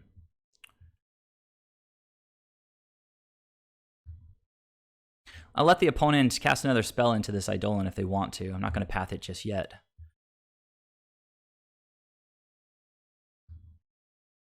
But getting another bolt out of their hand is usually pretty good. My life total is getting pretty low. Uro is on top of the deck. But I think all right, well, I'm definitely pathing this thing. Question is whether I want to shuffle now with Eladamri's. I think getting the Knight is better because it leaves a body, although Uro can then get recast, but I'm behind on my mana here because I got the basic planes. Yeah, but I'm going to shuffle my deck if I go for Eladamri's now. So maybe I just flash in Coatl.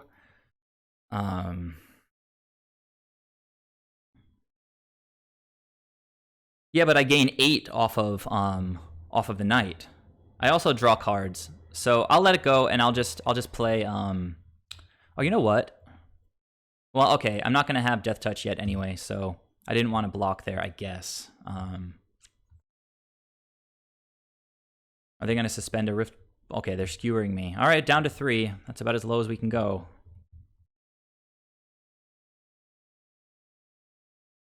Yeah, but Eidolon's pieced out now, so hang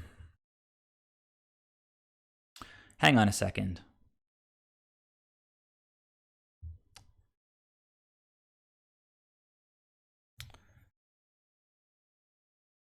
I kind of like calling and then holding up Ephemerate. Because Knight leaves a body on the battlefield, it gains more life. I'm gonna go get Knight. And then, you know, the deck's gonna give me Uro anyway. Siege Rhino. Oh wow, I have to go down to 1 here, huh?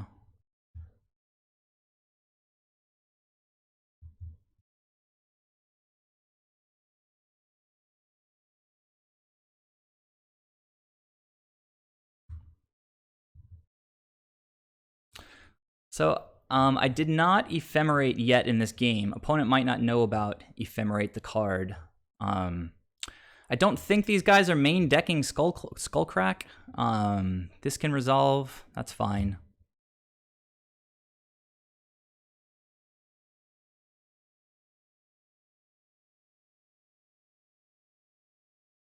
Oh, if they have another card in hand, that's going to be pretty rough. I think they've got another spell in hand, guys. I think we're toast. I was being a little bit cute with trying to Ephemerate on the block, but live and learn. You should sometimes Ephemerate on your own turn.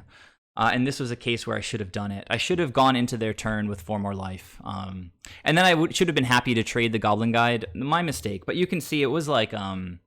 we had to fight pretty hard. We have to tread really, really carefully. I did a good job. Picked the right card, I think. But then in the end, I was thinking about the Ephemerate on my turn. But I wanted to block an Ephemerate. It was the wrong call Definitely the wrong call. So learn from my mistakes.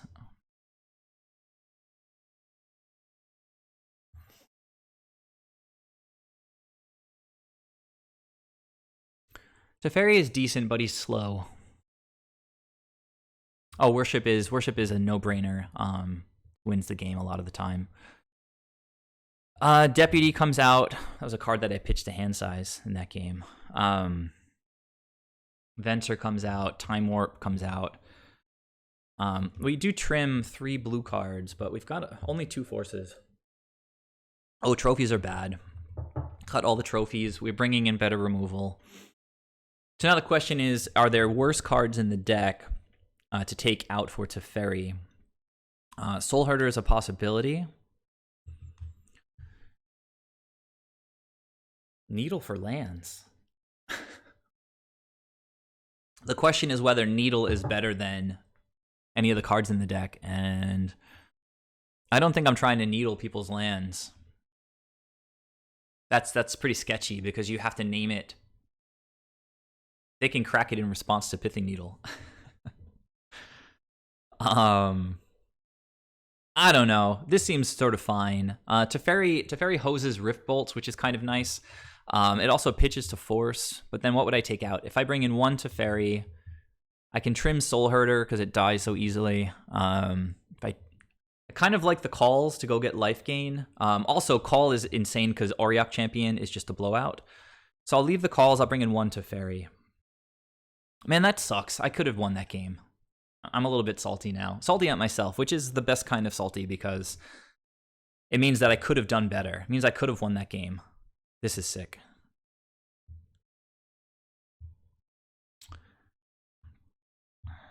All we need is 1 more land off the top, and this is just bonkers crazy against burn.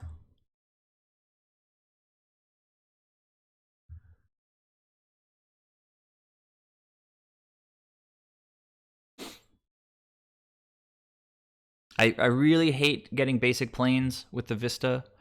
Hate it, hate it, hate it. But I've got a call. It can go... they must have kept an Idol in hand. Also, they can bring in Paths, which is good in this case because it would get me a land. So, I think I have to get Auriok Champion going. If they can't deal with it, I'm just going to gain life. I can call and eventually get like a wall going. Also, if they draw into Goblin Guides, hopefully get me some lands.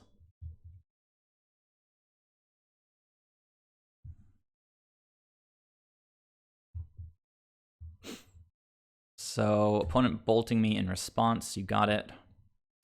Totally expecting a Auriok Champion here. I'm sorry, an Eidolon here. Possible they also just kept the Searing Blaze hand, and it looks like they did. All right, well, we didn't draw the land that we wanted, but we drew something nice. This can give me another chance to hit a land. Yeah, it takes me off call for the moment. Night of Autumn. Okay, so we really need to draw a land soon, but I feel decent here. But if opponent's sitting on Searing Blazes, they can't cast them, but they've got a whole handful of cards. They can like Boros Charm me here. But I play this Knight, it's going to gain me 5 life. 1 from... I'm not attacking. There's no reason to take extra damage from burn when we're behind. I mean, behind, I say because we missed a land drop. Okay, so that's a Lightning Helix that's not going to, I guess, go one of our creatures.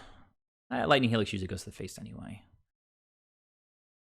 So we really need land, but I can cast Oracle next turn no matter what. Any land off the top of the deck gets me Night of Autumn. Okay, hard casting Skewer seems reasonable. Okay, Shockland is not what I wanted to see. Also is not blue. I shock and then go Knight. They don't have mana up for Skullcrack right now. It's possible I should just play Oracle and a tapped Overgrown Tomb. I'll gain 1 life from Auriok Champion just on the... Or just cast Oracle if it hit... and leave up white for Ephemerate and gain 2 life. I can gain it back from the Overgrown Tomb. Can they deal 10 damage to me next turn? It's totally possible. If I play the Shock, I go to 8. I gain 5. I go up to 13. If I play the Oracle and hold up Ephemerate, I guess, I go to 8, gain 1, go back to 9. Like,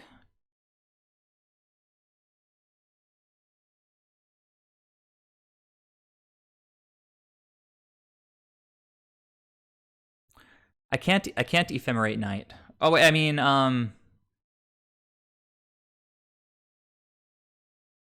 yeah. Well, no. If I don't play a land, that means I have to use the Astrolabe. So even if I hit, I think I'm going to go. I think I'm going to play the Knight of Autumn.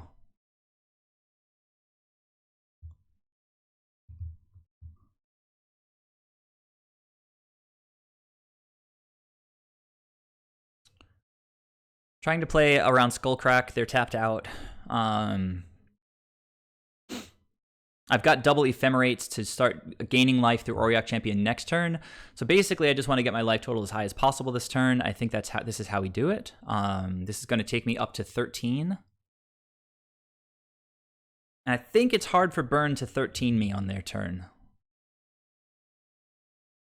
If they don't kill Knight, and we double Ephemerate, that's 5 life each time we Ephemerate it, plus the rebounds if he manages to stick around. Opponent's thinking really hard about this. Maybe they've got like some kind of Force of Negation that hasn't been released yet.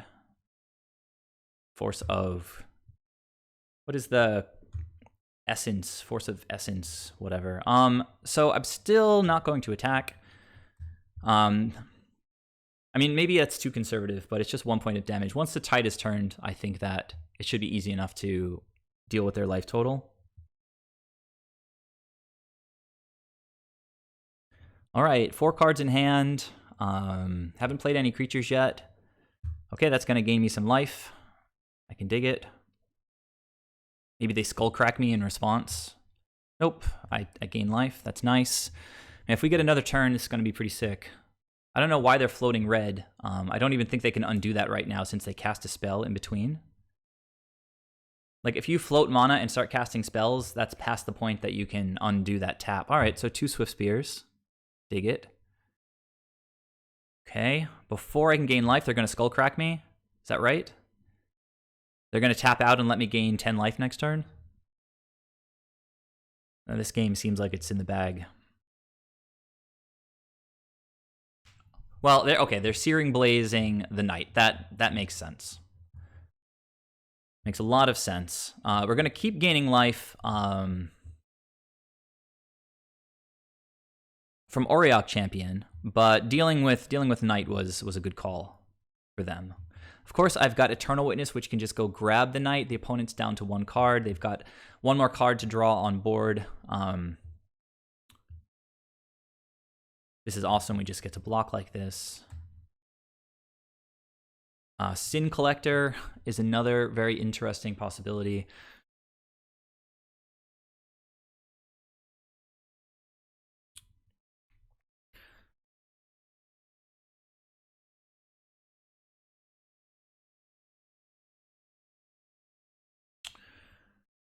I think Coiling Oracle seems good here because it's going to gain life from Auriok. It's going to leave up Ephemerate. I don't love just tapping out for Witness. Takes Ephemerate off the table.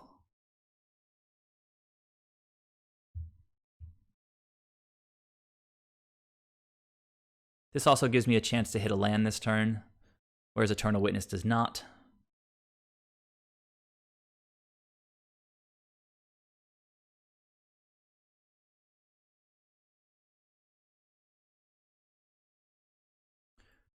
Opponent in the tank again. You guys can see how good Auriok Champion is in the matchup.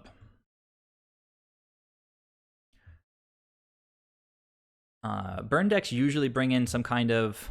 oh, that was nice. They usually bring in some kind of, and you can see why not attacking was the right call last turn. I think I'm just gonna play a little greedy like I did last game with Knight. I'm not in such a dire situation here. Like, ghost blocking would be pretty sick. Could also just call. I only have one Knight in this build. I had 2 in Bant. Okay, opponent starts by cycling one of their lands. Good start for us. Another one. Would love to see them cycle that one too. Okay, and they do.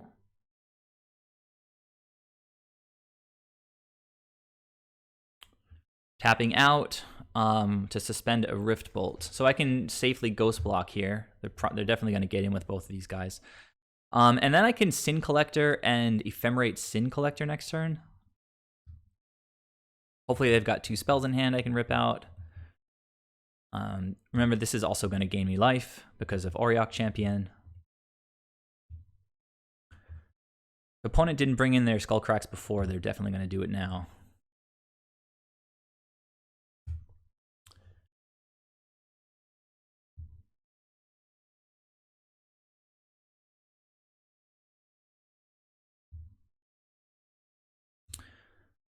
All right, double Uro. Seems pretty good. But I like my Sin Collector line better.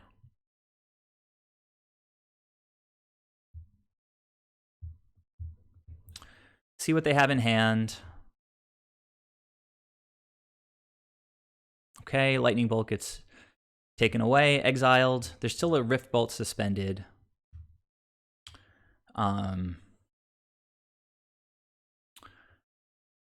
Yeah, sorry, we're gaining a lot of life. Took a Lightning Bolt out of the opponent's hand. We know that they have a Goblin Guide, which doesn't really bother me. It's going to gain life when it comes into the battlefield. I could Ephemerate now, but I think I'll just pass.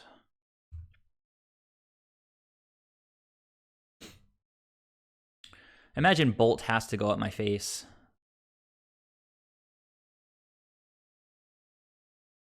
Now I can start grabbing Ephemerates back with Eternal Witness. I mean, I don't see how Burn beats, gaining 2 life every turn with Ephemerates.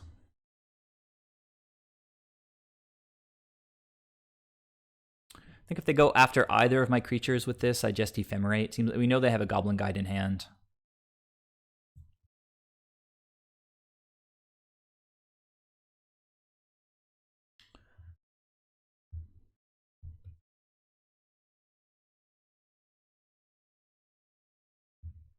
What's it going after? It's going after Sin Collector.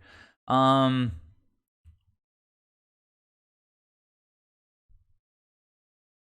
mean, most of their stuff is instant speed, and we're getting further in the game. I think I just let this resolve. I can always get it back with Eternal Witness if I really want it. There's the Goblin Guide. Gonna gain life. Assuming that they didn't draw like perfectly a Searing Blaze, we should be good to Ghost Block. If they spend a like a Lightning Bolt to counter an Ephemerate, I'm usually okay with that. So I'm always okay with that. Almost always. Don't speak in absolutes when it comes to Magic. Okay, Goblin Guide's gonna draw us a card. Because that's what he does. That's what you do. Auriok Champion. Oh, that's awesome. Okay. And if this resolves, we draw Auriok Champion. Even if it doesn't resolve, we draw Auriok Champion. Opponent scoops. So, yeah, that was pretty dominant. Things can look a little bit scary in the first couple turns against Burn, but we can equalize pretty safely most of the time. I'm gonna run to the bathroom real quick. Be right back.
just a little bit awkward.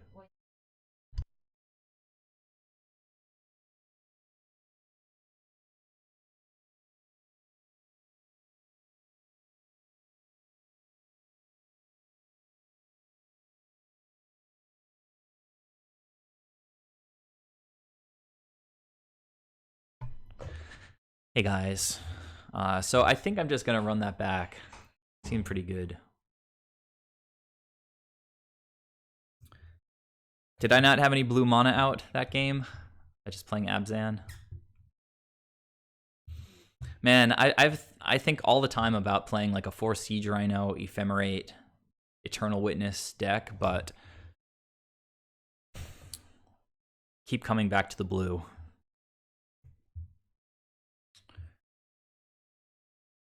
Honestly, like I should be ahead on time. I've just been like taking so much time. What do you guys think about this hand? It doesn't have a blue spell to pitch except Uro, which is the last card I want to pitch. Opponent's beginning with 7. This is game 3.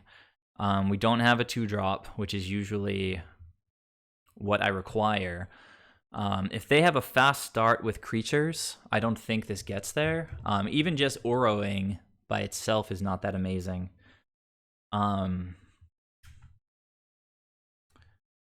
All right, I mean, it's 2 lands and spells, and that's usually good. But I think we need to mulligan this.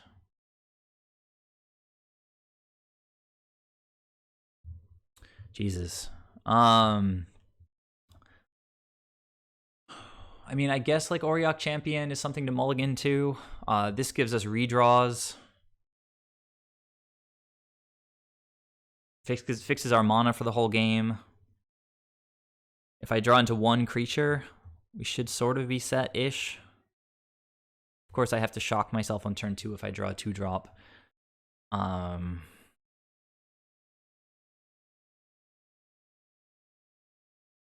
we mulliganing again, guys? I guess we have no creatures. Oh, this is not how I wanted it to end against Burn. Yeah, I know they kept 7. Fine.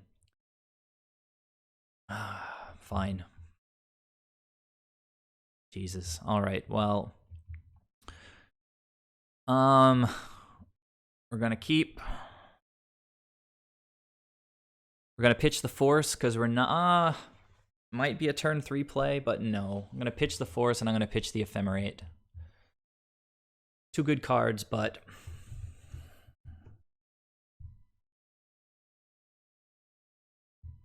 Goblin Guide's gonna give me a basic land. Oh, Lava Spike. All right, well, that's better than Goblin Guide. See, it would have given me the basic land. All right, so this is white for Siege Rhino. I'm gonna have to... Well, I don't have to fetch yet, so let's get that shock out there.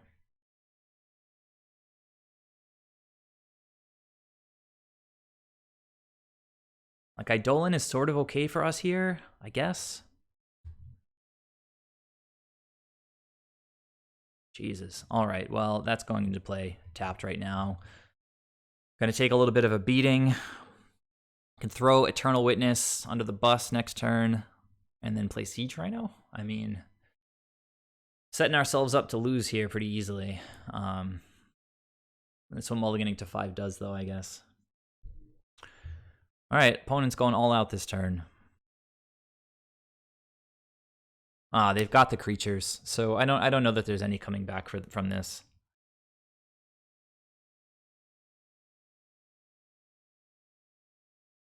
And we can hope that he gives us a basic land, another basic land. To save a little bit of life. Auriok Champion. Well, I don't know if it's going to get us there, but it's better than nothing, guys. Better than nothing. Opponent played this untapped, so it means that they've got some gas here. But Auriok Champion, we're going to take 2 for casting it off of the Eidolon. Oh my god. Another Eidolon. This is nasty. We are going to have to shock, fetch, to get Siege Rhino on the board. We do have the Vista to go to straight for black. Oh man, guys, I think we're toast. Kind of stinks. I mean, we almost got there. If we were on the play, this would have been a little bit different, I think.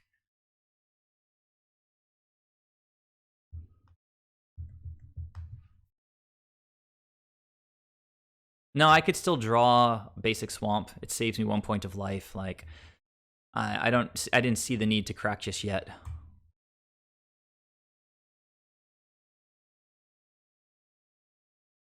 All right, come on, give me that swamp. Goblin Guide.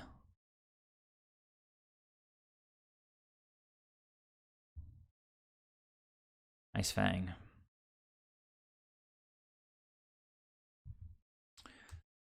I'm going to go down to 5 here, and the opponent probably has the 2 spells. And gave it a good shot. The burn matchup is okay. We just unfortunately lost game 1 to a slight misstep on my part. They could also just have the Skullcrack here, which is probably why they're waiting. And yeah, it's just going to be lights out if they have a Skullcrack. Oh, they could also, I could just put myself inside of Boros Charm range. Oh, I got the wrong land. It doesn't matter. I'm I'm stupid. Good game. I don't know why I got a Plains. What was that?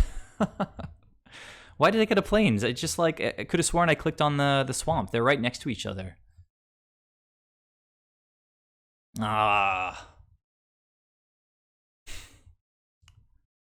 Would have gained 5 life. Oh well, whatever. Let's just jump back in. That was stupid. I mean, it was okay. Why am I still in this? I hate when that happens. Like, I might have to restart Magic Online because I'm stuck in this game.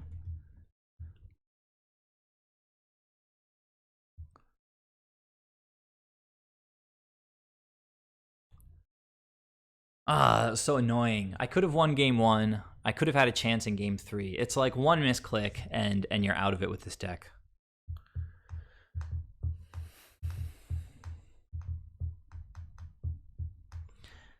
Paintball Demon, I can always count on you being there to let me know when I make a bad play. Otherwise, I probably just wouldn't notice. Just think, hey, grabbing that basic Plains definitely optimal right there.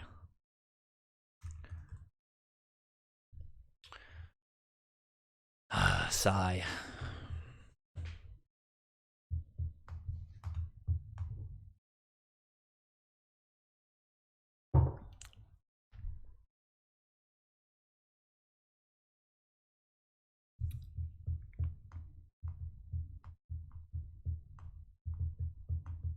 That's the kind of mistake that would like literally never happen in real life. It's like, okay, my turn. Play the Vista. Look at my hand. Crack the Vista.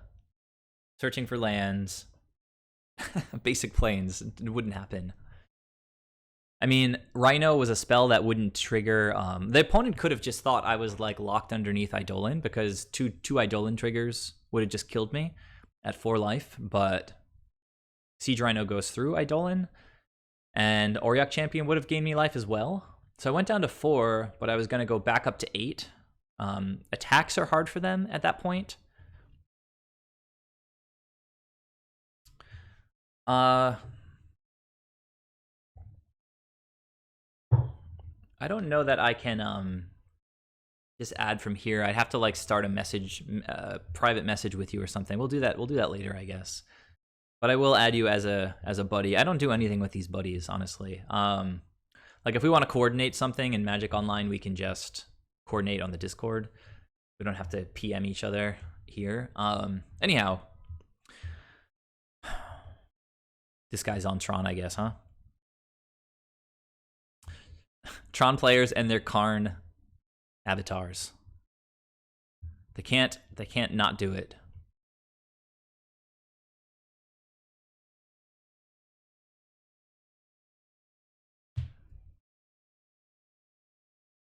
All right, well, we're winning the die rolls, which is pretty great. So again, for any of you guys who aren't following me yet on Twitch, make sure you guys do that. It'll give you an alert whenever I start streaming. And if any of you guys want to subscribe, I definitely appreciate that. Can't cast the Astrolabe. If it was a basic, I might be tempted to keep it. This is otherwise like an extremely good hand. But the fact that I don't have a basic to cast Astrolabe means that we have to mulligan. This is much better. We do have a turn 1 play. We're going to keep this. And we're going to pitch one of the 2 Ephemerates. And in the end, this is a pretty good hand. Sometimes, are you starting the WoW F-Tron chant here? Sometimes people will deke you with the avatar, but I feel like Tron players are pretty like simple-minded. So like me play Tron, me put Karn as my avatar.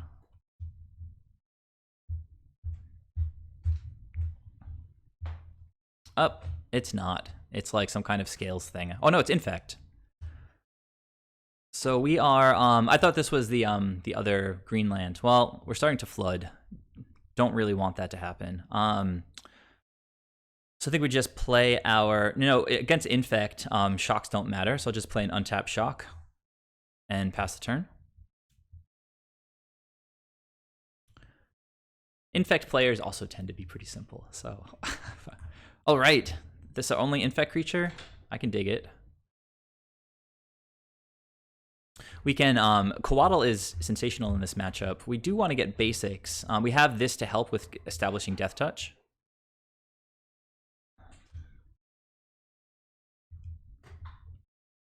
And since Coatl's so good, a line might just be Eternal Witness getting back Coatl.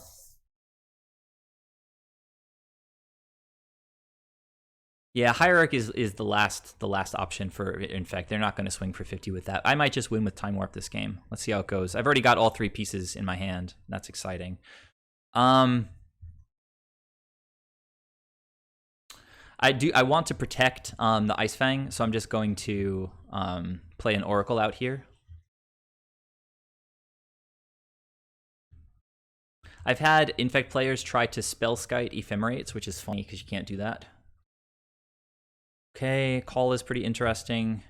6 lands is the sweet spot for the combo. So we're a bit away from it, but we've got a really good start on it. All right, so they're not even charging up their Inkmoth Nexus, which is just sensational for us. This is wonderful. I think I'm just going to Ephemerate now. Push those lands out onto the battlefield. And they could Dismember in response or something, but or spell Pierce. Oh, we got another Ice Fang. That's pretty good. So again, we're going to try to push more lands out onto the battlefield. They do run Spell Pierce in some builds. All right, so we got that 4th land. We've got a 5th land in hand. We've got infinite Ice Fang Coatls. I mean, it's going to be hard to lose this game unless they find a Blighted Agent really fast. So getting a Witness on board this turn means that if we draw a 6th land, we can combo out next turn. So I think that's what I want to do. Again, playing untapped shocks is just fine. I'm not worried about Noble Hierarch. I've got even just blockers to throw in front if I want. So I'm going to go Witness, Ephemerate, and set myself up to take infinite turns if I draw a land off the top. Or actually, I can Ephemerate Eternal Witness and just get a land to sort of guarantee it. Obviously not going to attack. And we may just want to flash in another Coatl, depending. Guess we'll see.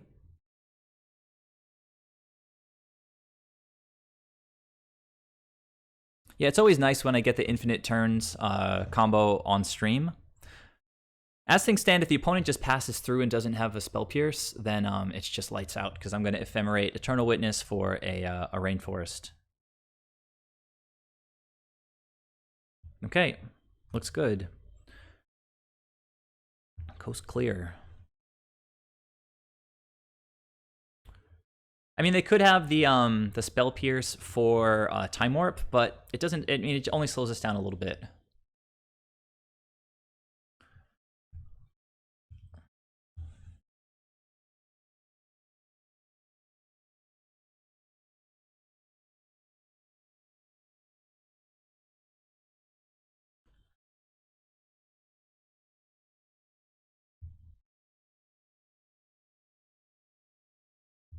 Yeah, Time Warp emote would be fun. I can start working on that. But remember, I only have 2 slots for emotes, and one of them is only available to people who pay $10 a month. All right, so let's see if this guy has a counter spell.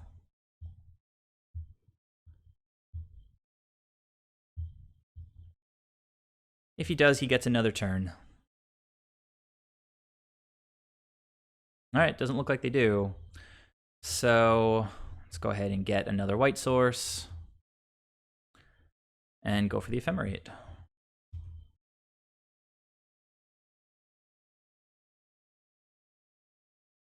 This is a turn 5 Time Warp combo.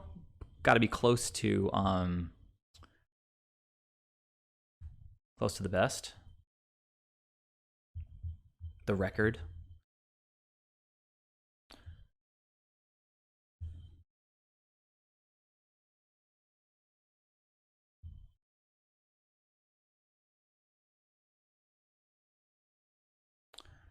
All right, you guys have to start a pool to see like who can guess how many turns the opponent lets this go on for.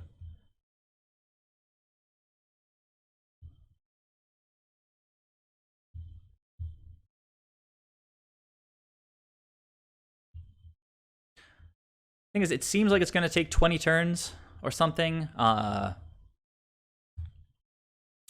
then you start hitting lands and you start pushing out creatures really fast. Opponent can block and pump all they want.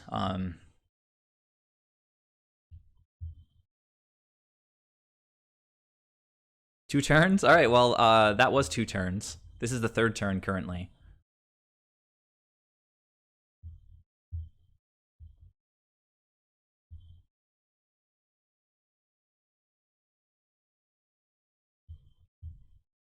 I don't know. The Infect player might be the one to make me play it out. Which is fine by me. Kind of fun. Kind of relaxing, right? When there's no pressure. Just like cruise.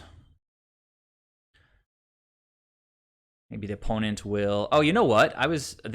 They can just pump and eat my creature, but at least Death Touch kills him, so that was a bad attack with Coiling Oracle last turn. It was a bad no block by the opponent. No. I think I'm gonna... Oh, alright. They scooped after 3 turns. Good for them.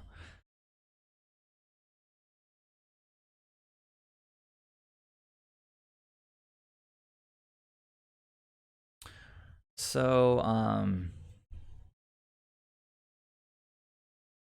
no, we have to Ephem for Time Warp. Right? Time Warp takes an extra turn. We have to get it back. Could get a land. But then on the rebound... Yeah, on the rebound, I could wait for the rebound. I can switch from the front Ephemerate to the back Ephemerate to get Time Warp. That works. Okay. So we're definitely bringing in Winds. Definitely bringing in Sin Collector. Definitely bringing in Teferi. Worship doesn't do anything because damage doesn't kill us.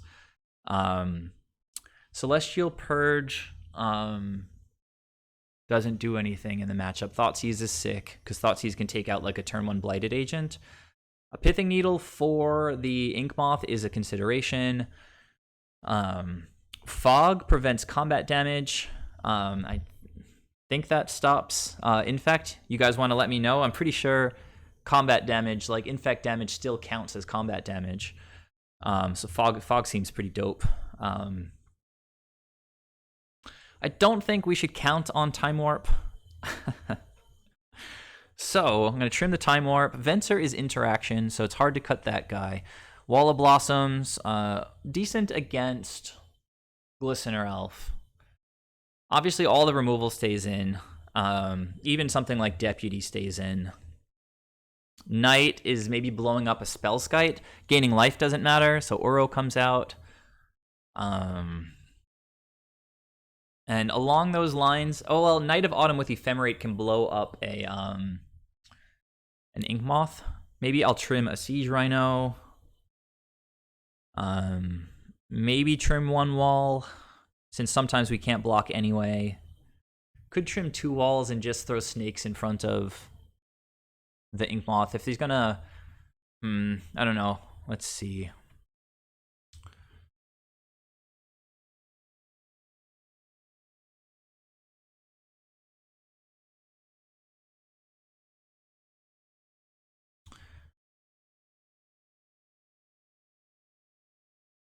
I've got 2 calls.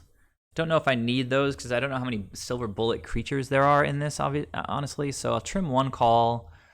I'll trim 1. I like Witness to loop things. I could trim the Knight of Autumn. It's just pretty narrow. I've got, actually, I don't know. Trim Knight, trim a Witness, and whatever. I don't have enough. I can reconsider for game 3 if things go poorly. I've still got a call to get a Witness.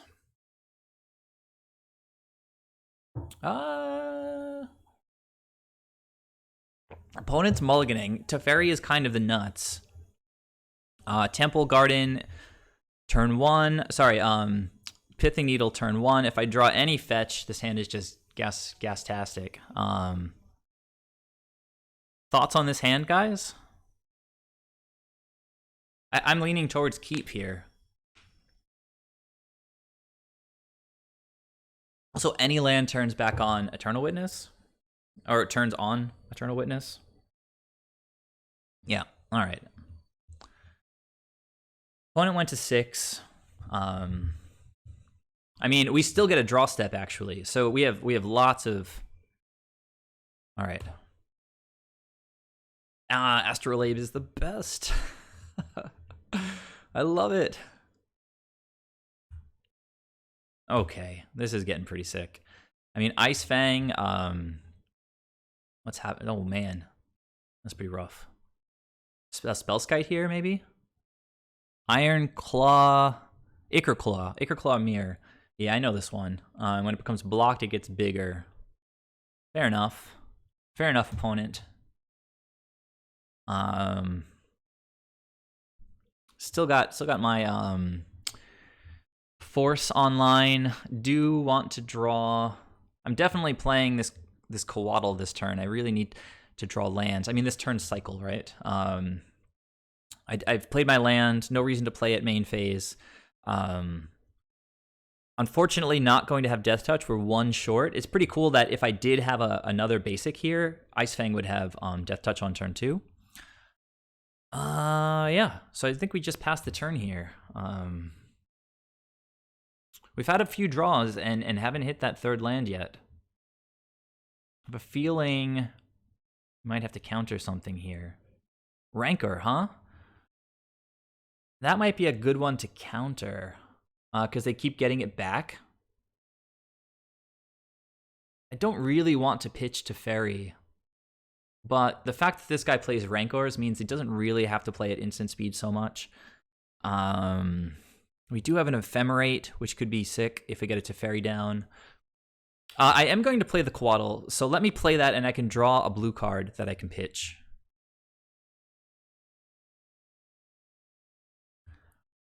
So get this Coatl down, and now I'll draw, I don't know, like whatever, some random blue card. Maybe another Teferi, in which case I'd be happy to pitch it. Deputy, that's a fine pitch, right? Although Deputy actually, all right. Yeah, I think I keep Teferi. Although they've still got so many cards in hand, set to take a bunch of damage, but I have to counter this. So is Deputy just better here than Teferi? They probably don't have a lot of removal, so I think Deputy might just be better. I think I'm going to pitch Teferi.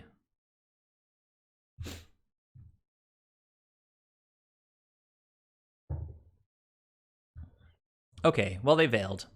So be it. If they don't have anything else, I can still block and trade. Oh no, it gets +2/+2. All right. Looks like I'm taking 3 or more this turn. Veil is a good magic card, but if I draw a land, I get to just take the Ichor Mirror. And even if they get it back, it's not going to have... they have Scale Up here. Oh, Glistener Elf. That's fine. You got it. So we really want a basic land here. So if I block, it gets +2/+2, so I'm going to decline land. Beauty. They are going to get the Rancor back, but we do have Death Touch now.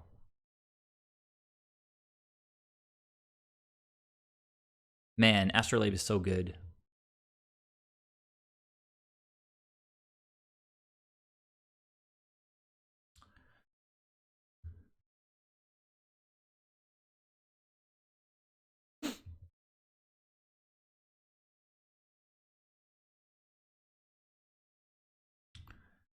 Yeah. All right, so we got Death Touch. They're getting Rancor back. They can push some more damage. We could just be dead here. It's how Infect rolls. I'm starting by cycling. Now that means they can't push as much damage because they don't have as much mana. Hierarch, and then, of course, Rancor, right? So they're going to swing for 4. We're going to Death Touch. And we should be sitting pretty for a couple minutes. I think that pitching Teferi was definitely the right call. I don't know if that's what you're saying no to here. But pitching Teferi is definitely correct.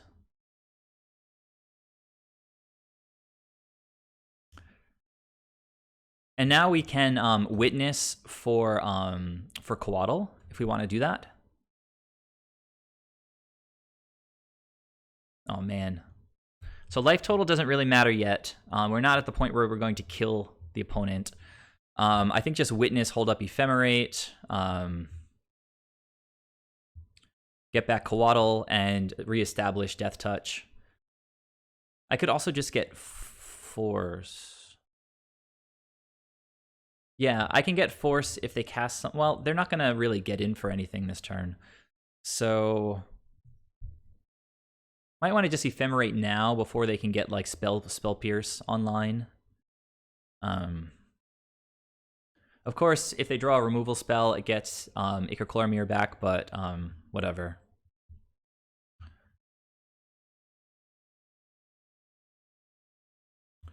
Can attack here.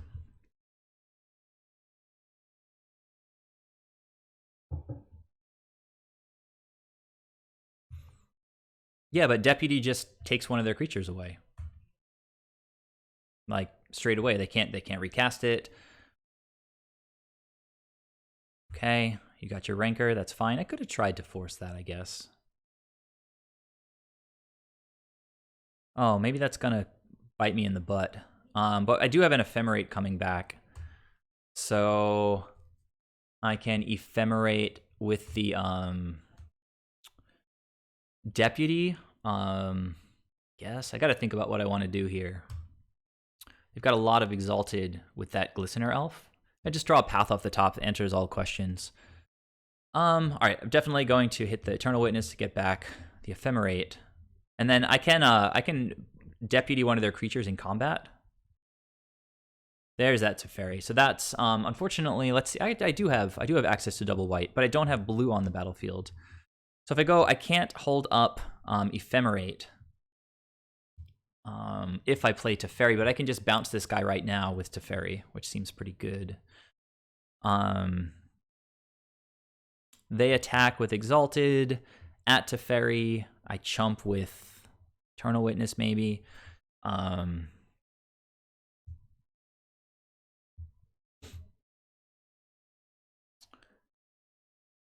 going to draw a card here. Pithing Needle. Might as well play a Pithing Needle now. I can name Horizon Canopy, or I can name... I might as well name Horizon Canopy now. Because if they play Inkmoth Nexus, it's still summoning sick.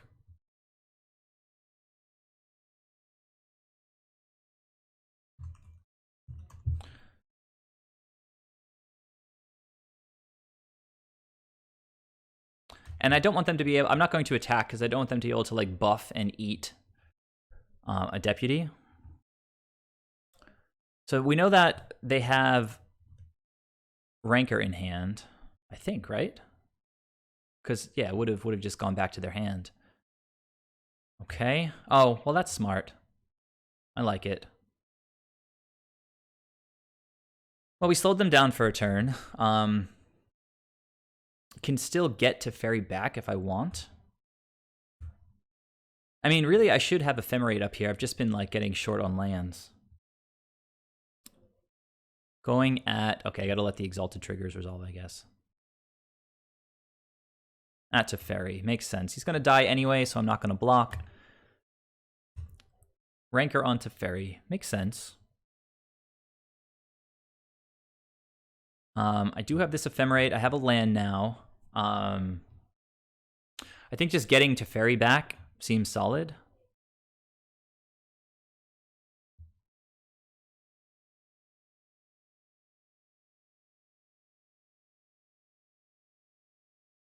Opponent could have like surgical here.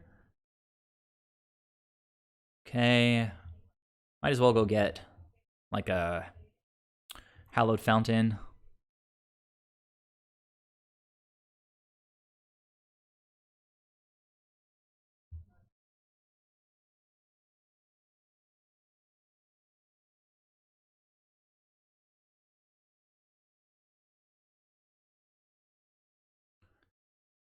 Okay, Venser's interesting.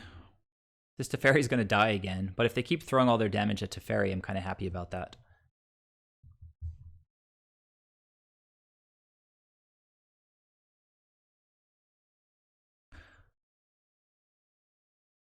So now we name Inkmoth Nexus. And we pass with Force Up. Siege Rhino could be lethal pretty fast, I guess.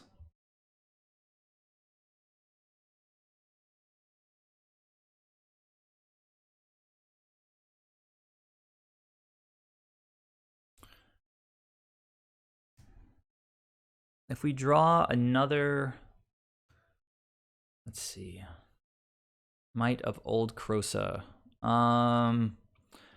Gives him +4. Still not going to be lethal. We know they have a Glistener Elf in their hand. This is going to make him 6, get in for 7. I mean, if I have to counter something, so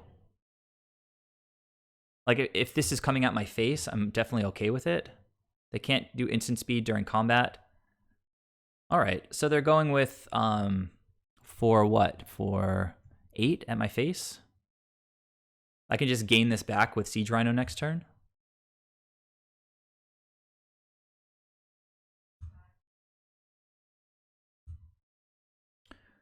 Do have Death Touch in hand as well. Okay.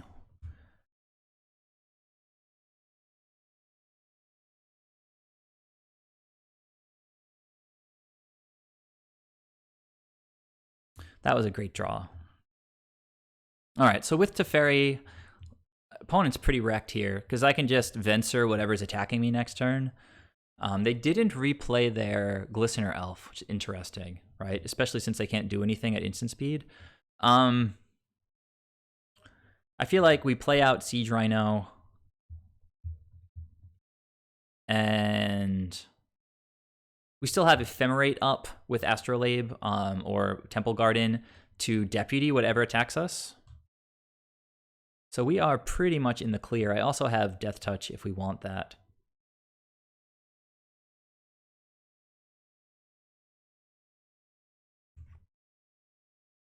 This is a really good matchup, but they haven't drawn Blighted Agent, so I guess I shouldn't talk smack. Opponent forgot to play his Glistener Elf. Oops.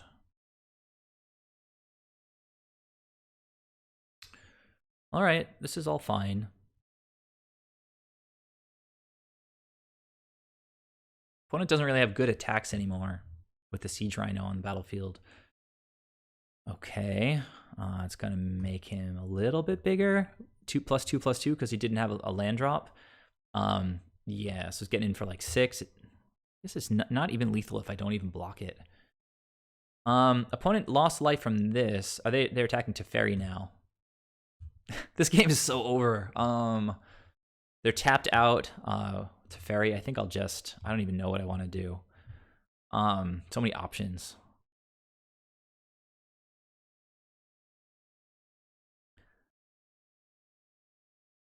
Take the funnest option. Grab all of their Noble Hierarchs.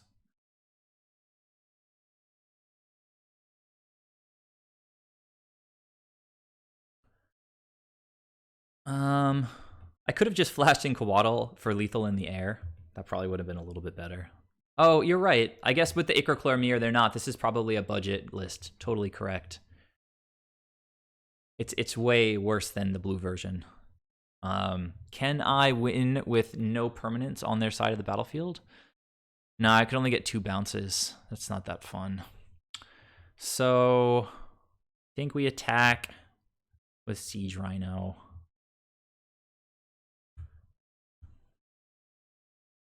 They block with like one thing, maybe. And then we ephemerate. Actually, this thing's going to die, so now I can get all of their permanents off the battlefield. But then I can't actually win because I would spend my ephemerate. So let's just stop being silly, huh? All right.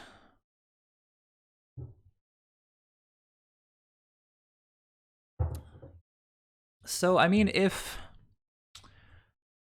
we have a good, I want to open up the metagame for a second. Let's see.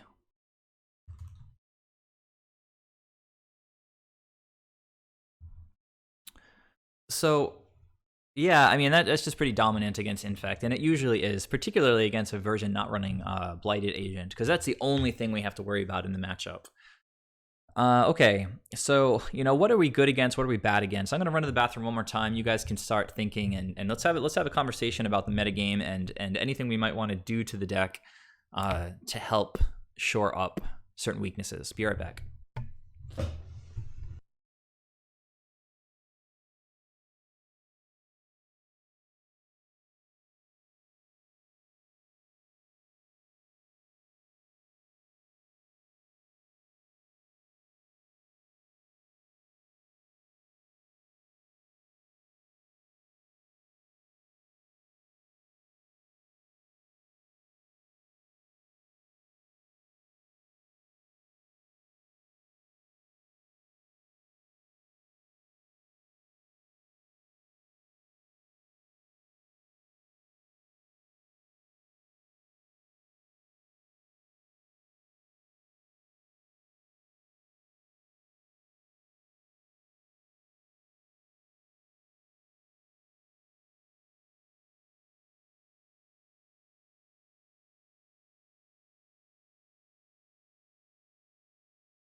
All right, I'm back.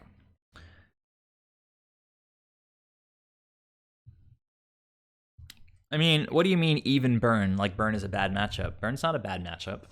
I mean, I don't know what other people are running, but even Bant should have 2 Uros, some number of Night of Autumns. Like, any deck that has main deck life gain should be decent against Burn, right? So we have a fine Burn matchup. I'm not afraid of Burn. Yeah, but Burn is a good matchup. So to compare that to those 3 is kind of weird. Like if we were going to say like what the good matchups are and the bad matchups are, I would say like out of all of these 12 at the top, like ones that are straight up positive, I'd say Jund. Interesting that there's no Death Shadow up here. So honestly, unless they have the nuts, I think Mono Red Blitz is positive. It's probably like 55. I mean, I call this deck prowess. Mono Red Blitz is a little bit stupid. Slightly positive. Burn, I think, is slightly positive. I think honestly Eldrazi Tron is slightly positive. I think it's just a question of sort of knowing the matchup. Like their Thought-Knot Seers they're not going to really do anything against us because we have so many cards in hand all the time. We have Death Touch. We're going to draw a card back off that guy. If they get a hand that's just like double Eldrazi Temple into like Reality Smashers, that's pretty bad. But we've got Force of Negation to counter the Planeswalkers, Pithing Needle out of the sideboard. This deck feels like totally manageable for us. Big Tron is a different question. Bad matchup. No, absolutely not. Absolutely not. You just have to either change your list a little bit or learn to play the matchup, or just maybe you're drawing bad cards. But Eldrazi Tron, at worst, is an even matchup for us, in my opinion. That's my experience. I feel like I win most of the time against Eldrazi Tron. I think maybe you lost well, you can disagree, that's fine, but I have a lot more experience than you do, I think. So it's I've played against them, I don't know, dozens of times with Soul Herder, and it feels pretty good.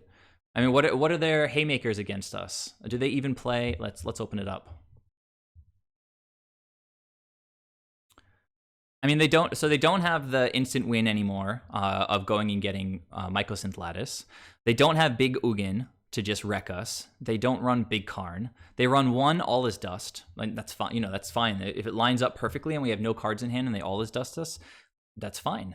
I have Knight of Autumn with 2 El Adamri's calls, to go get Knight of Autumn if Chalice of the Void is a problem. Walking Ballista, I mean, it's obnoxious. It's a hard card for us to deal with. But it's just one card to deal with. You can Path to Exile it, you can Assassin's Trophy it, you can Pithing Needle it. There's a bunch of ways to deal with it. But past that, it's just a bunch of creatures. So anyhow, I'm not saying it's dominant for us. I'm just saying it's pretty even, and in my experience, slightly positive. It's certainly not 1090, and I'm sorry that you're having that experience with it. Maybe I can watch you play once or twice, and we can discuss options for decisions at various points during the match. But I think this one's kind of even. I think this is even to positive. This is slightly negative. And I've been wanting to address my sideboard to help this. Somebody mentioned Nibbles, actually, in the Discord, mentioned Abrupt Decay, which is pretty sick because it can deal with Teferis, can also deal with a sword, can deal with, if you just need to kill Stoneforge Mystic, does that. So it might be possible that with this guy tied at the top of the meta, that at least one Abrupt Decay is reasonable in the sideboard. Very positive matchup against Jund. Quite negative against Tron. I think 4 colors is actually better against Tron because we've got the Assassin's Trophies. As I said, it's pretty even to slightly positive. Blitz. I don't know about these Urza decks. I haven't played against them too much, but I feel like it's pretty good. I tend to win these lately.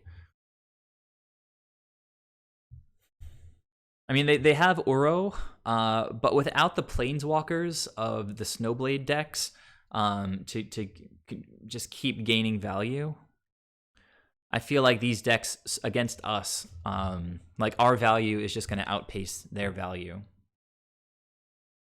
I think Bant is better suited against this deck because of your 4 Path to Exiles. You're going to be able to exile Uro. Whereas in my build, I've only got the 1 Path to Exile and the sideboard Winds of Abandon. Yeah, so let's just go ahead and call this one kind of even-ish, the Urza decks. So even. Dredge is it's funny because Dredge seems terrible, but I win against them every now and then, right? It's not like I always lose, and we have some slam dunks against them and can easily adjust the sideboard to address them more directly. In my case, I'm choosing to sort of stay more broad with my choices and running things like Fog rather than just dedicated Graveyard Hate. I don't often feel like I need dedicated Graveyard Hate. Against Artifact Breach, which I still haven't seen. I think I played against a Lotus Grinding Station deck a while ago. Lotus Field. This is not that deck though. That's a different deck. Pithing Needle is obviously kind of awesome in this matchup. They have 3 engineered explosives, which makes Pithing Needle kind of rough, but of course we can cast Eternal Witness to get back Pithing Needles. Clearly some kind of Stony Silence or Oof would be good in the matchup, but they hit our in 4 colors they hit the Astrolabes, and Astrolabe is so important that I don't know if I want to run Stony Silence effect against Artifact Breach. Things that also wreck this kind of a deck is Damping Sphere, but more to the point is Deafening Silence. So Damping Sphere helps against Tron, which is a weak matchup, both Trons. But Deafening Silence helps against Artifact Breach and this matchup, the Prowess matchup. Limiting Prowess to one non-creature spell per turn is pretty backbreaking, I think. Yeah, I was talking about Surgical's just this morning or this afternoon with Nebbles. Nebbles has some good sideboarding ideas right now. We were having some good brainstorming going on. So Surgical seems well positioned now because it just wrecks Uro, and that would actually help the Snowblade matchup as well, particularly for the 4-color, which is a little weaker since I don't have paths in the 4-color. I just have the 1 path.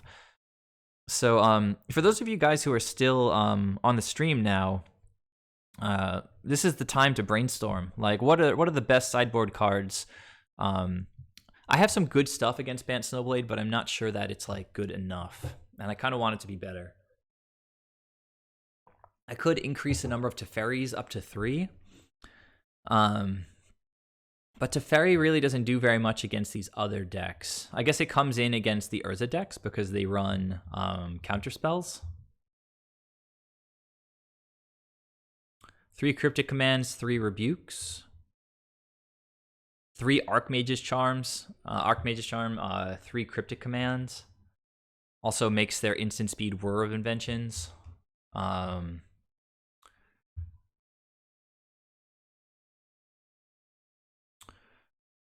So I don't know how good Teferi is in those matchups. Pretty decent, I guess.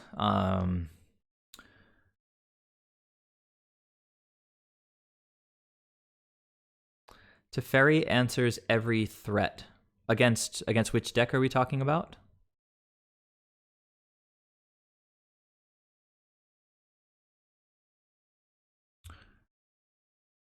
All right, so they can win with tokens.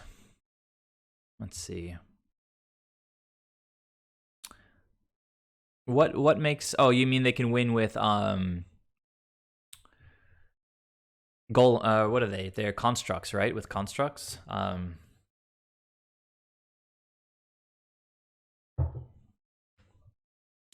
They do play 4 Teferi.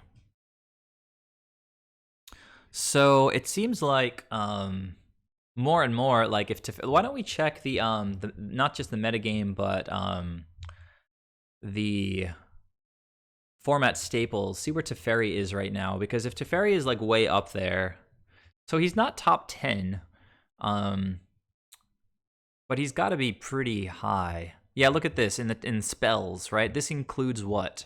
Creatures, I guess. Like this list doesn't contain creatures. So out of non-creature spells, Teferi is number 4. So it seems like Abrupt Decay is pretty well positioned. Well, this is Jeskai, is it not? Oh no, this is Artifact Breach. It is Jeskai, right? They have Detention Sphere, they have Blood Moon.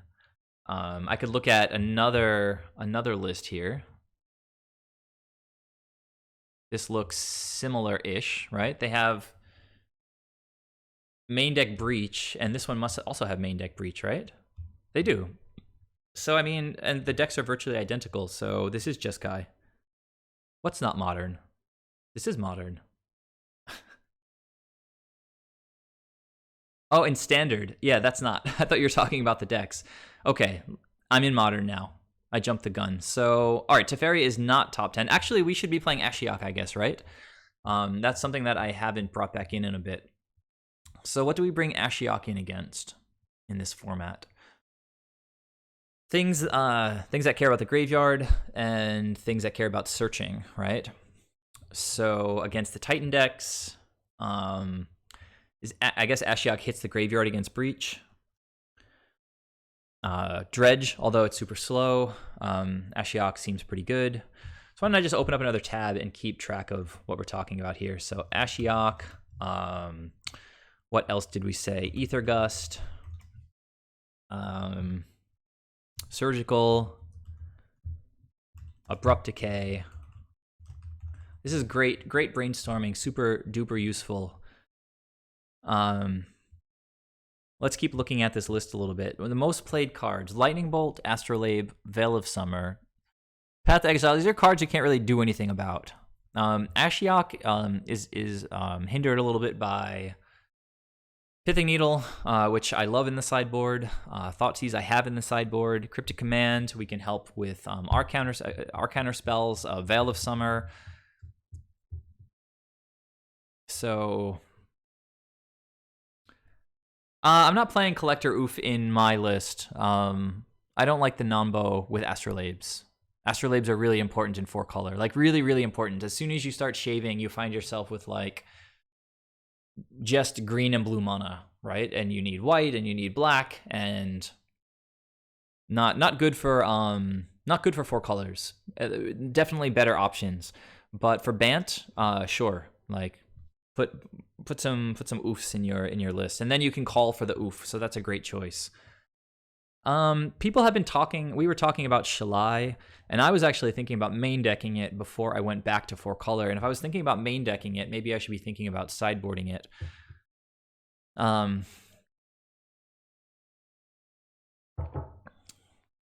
Why was I so high on Shalai the other day? It's just really, really good against Valakut. It's really good against Burn, right? So it helps. How many of these matchups? Helps this one, Valakut, so Titan, I guess these 3. Shalai protects our creatures, so she's good against mid-range that's trying to target and kill all of our stuff.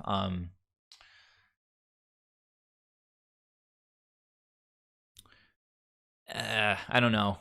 Between all the cards that we're trying to jam in, like, all these cards are pretty fantastic, and I don't know that Shalai is just like a little bit niche, I think. Ballista combo. It's not good against Ballista combo, right? If we're talking about Shalai, because they just Ballista the Shalai, and then they Ballista our face, right? And how is it good against Urza? Just so I understand.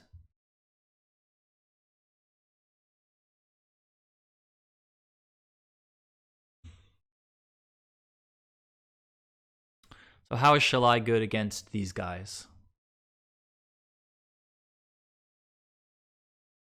Time Sieve. It's the spice. That's pretty dope. That's got to be like some. Oh, this is just a combo deck, sort of the Meek. The blue vial that bounces your removal. Oh, removal. So she's good for protecting our creatures, but she does die to Fatal Push. Which is not ideal, right? So I don't know. Keep us posted. She does help, I guess, against Spellbomb for sure. All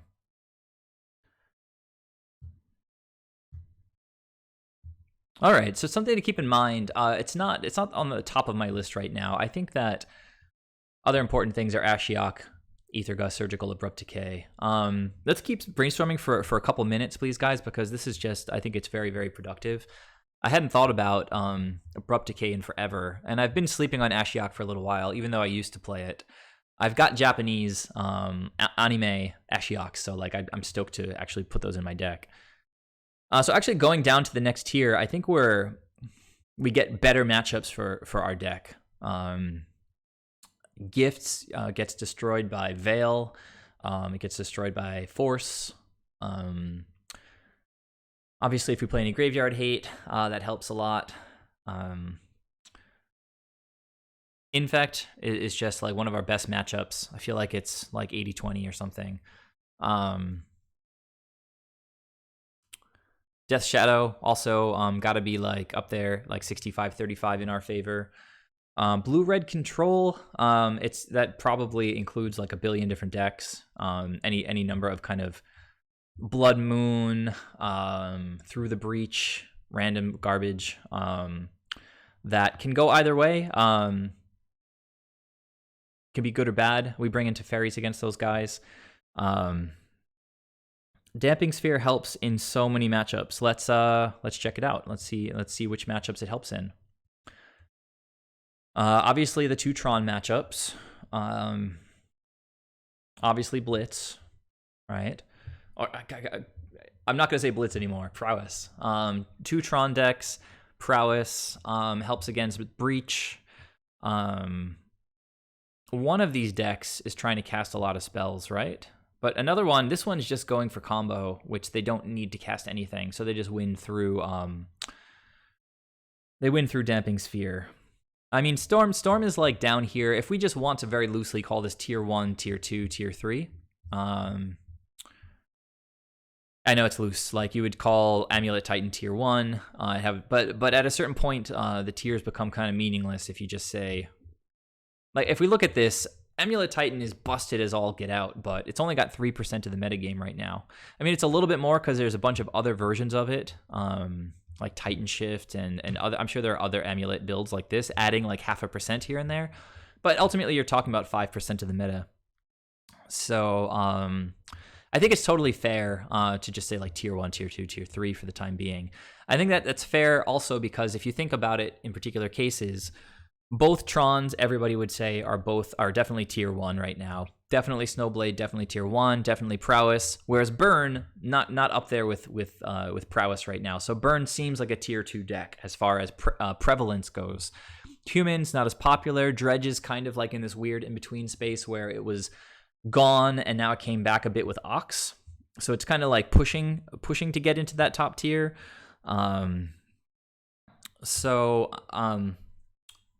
Well, again, Ben, if you're saying Sphere beats combo, I just gave an example of combo that it doesn't beat. It doesn't beat Thopter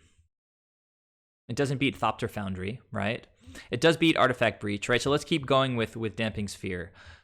Tron, Prowess, and Breach. I think that might be sort of the limit of where it's really good. And that's 4 decks, and it's 4 decks that we sort of struggle against. So I can see it.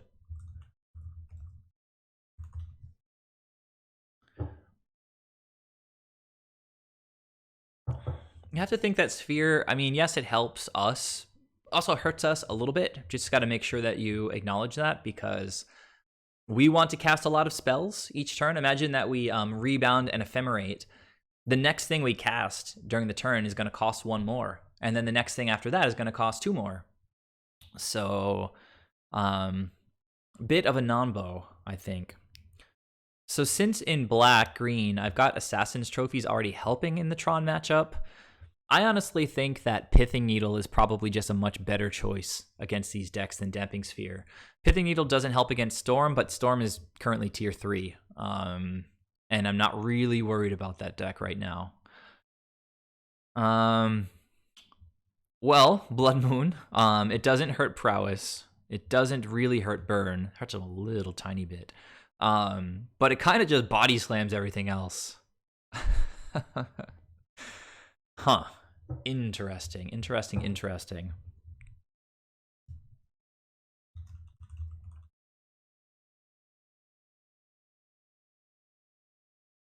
Let's see if this Snowblade deck is running Blood Moon. They're not, but they probably should be. Force of Vigor should be on the map for sure. Good call. I'm gonna let everybody know here.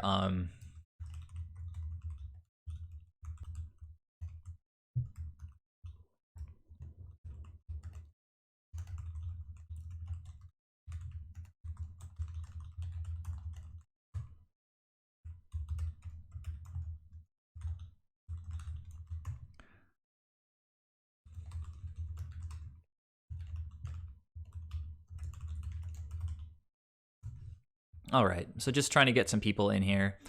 I can close this, and let's go back to our brainstorming because very, very productive. That's the wrong one. Okay. Okay, so again, I think we're fine just sort of staying up here, particularly since the third tier down here is mostly quite positive matchups. Bant is going to look to try to improve their Tron matchups a little more than Four Colors needs to. I want to personally focus on Snowblade since you guys have paths in Bant. I don't have as many answers to Uro. I want to look at Abrupt Decays. It seems quite strong. Pithing Needle is really good against Jund. If you guys don't have any Pithing Needles, it's something to keep in mind, though we're already pretty positive against Jund.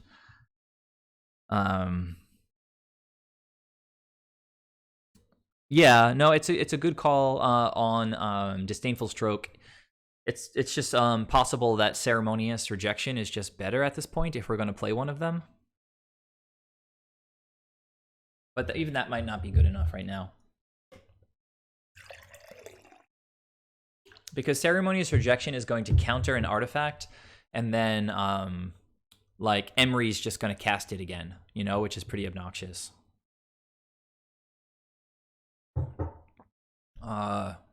So yeah, we can go down these Ceremonious and Disdainful Strokes.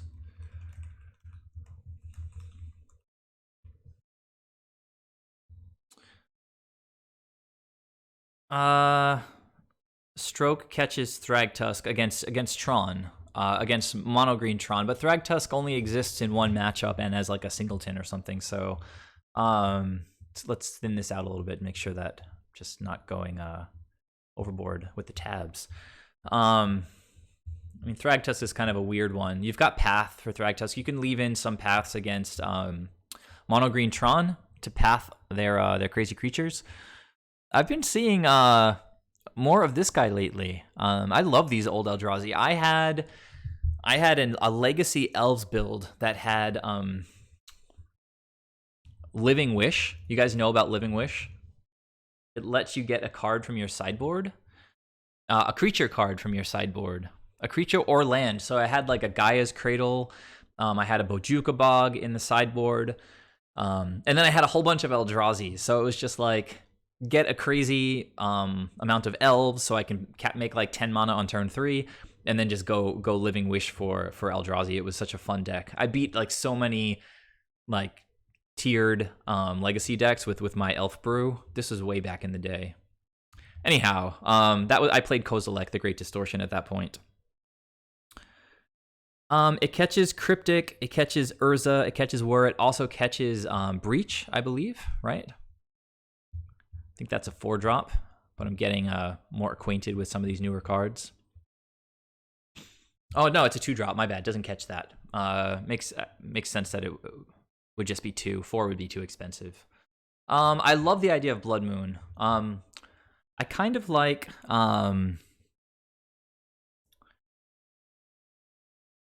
we've got counter spells. I mean, I like the idea of potentially adding more counter spells, but I'm also kind of on board with the idea that Ceremonious and Disdainful Stroke are a little bit narrow right now.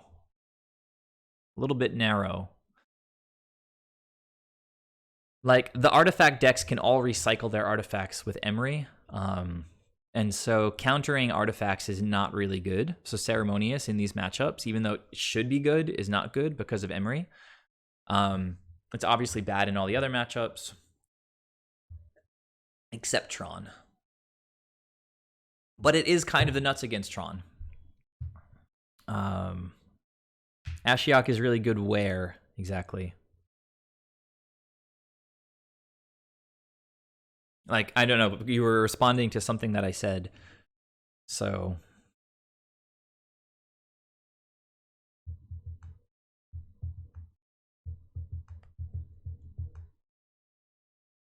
Veil is good against Wurza, so they can't search with their Wurs. I guess that's the idea, and maybe they can't crack their fetches, and it gets rid of their graveyard. So Ashiok seeming like a really good choice.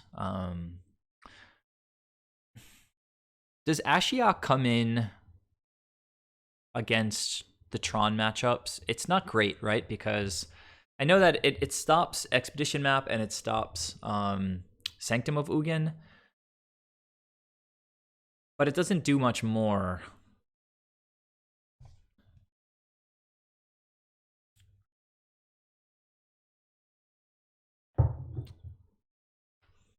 I like the play suggestion. On the play is probably pretty smart. All right, so got all those suggestions. Where do you guys? I mean, honestly, at this point, I might just. I don't think we should have. I should have any life gain in my sideboard. I've been a little bit loose with my sideboard lately, so I might have some chilling, or I had some in recent lists. Yeah, definitely don't want anything like Weather the Storm, or Thragtusk. The main deck between Uro and Knight and maybe Siege Rhino or Thragtusk and Bant, not Siege Rhino and Black or Thragtusk and Bant is enough life gain in the main. So I do like with our strategy. You guys, we've been doing this for a long time now. Which is to say, we've been brewing for Soul Herder for a long time. Most of you probably remember when I was on purely singletons in the sideboard, and I'm not far from it right now.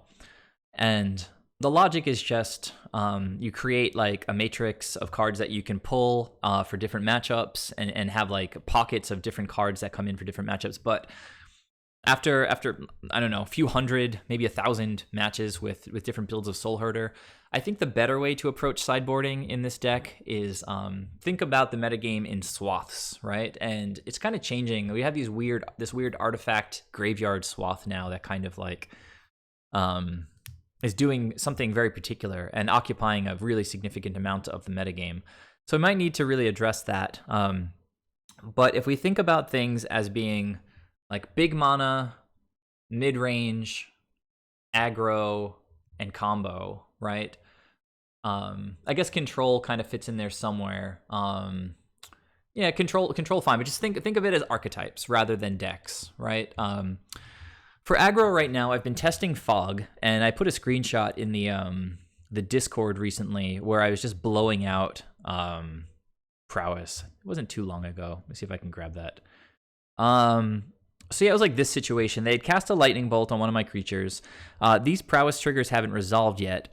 So Kiln Fiend was 7 power, and Swift Spear was going to be 3, and Soul Scar was 3. So it was 7 plus 6. It was going to be 13 damage, and I was going to have to chump. So Fog just eliminated 13 damage. It seems like it's going to be good against Dredge. It's going to be good against humans. It's going to be good against, obviously, Prowess. It's probably the best against Prowess. That might be the extent of it. Dredge, humans, and Prowess. But if you scroll further, I'm sure there are more. Like, it's really good against Infect.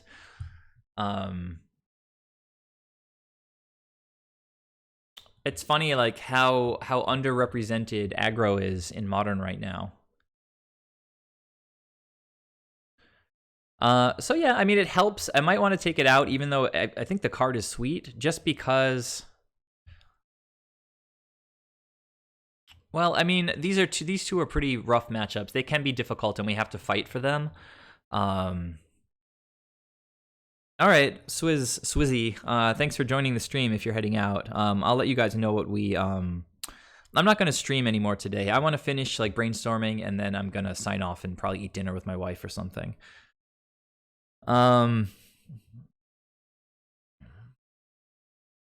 So anyhow, I was just talking about Fog and how it is kind of like a broad card that helps. It's not just like graveyard hate that helps against a deck like Dredge. It's aggro hate that helps against any deck that's getting pretty aggressive with us. So, you know, three of the top 12 decks get addressed by Fog, so maybe not as broad coverage as could be. But similarly, keeping on the same note, I don't think, like, if we're thinking about something like Stonehorn Dignitary. Oh yeah, Swizzy, thanks very much for joining me. I really appreciate you chiming in, adding your thoughts to all of this. I think our deck is getting better by the day. All right. Well, I can go to. Well, I don't know. Honestly, it's pretty similar. MTG top 8 tracks more paper events. This tracks more, I think, online and paper. I think. Anyhow, they're pretty similar regardless. But anyhow, I was saying that Stonehorn doesn't seem super well positioned. In my view, it seems like Worship is just better because it comes in against Dredge and Humans and Blitz prowess, but also is sort of a slam dunk against Burn, whereas something like Fog or Stonehorn are just kind of bad against Burn.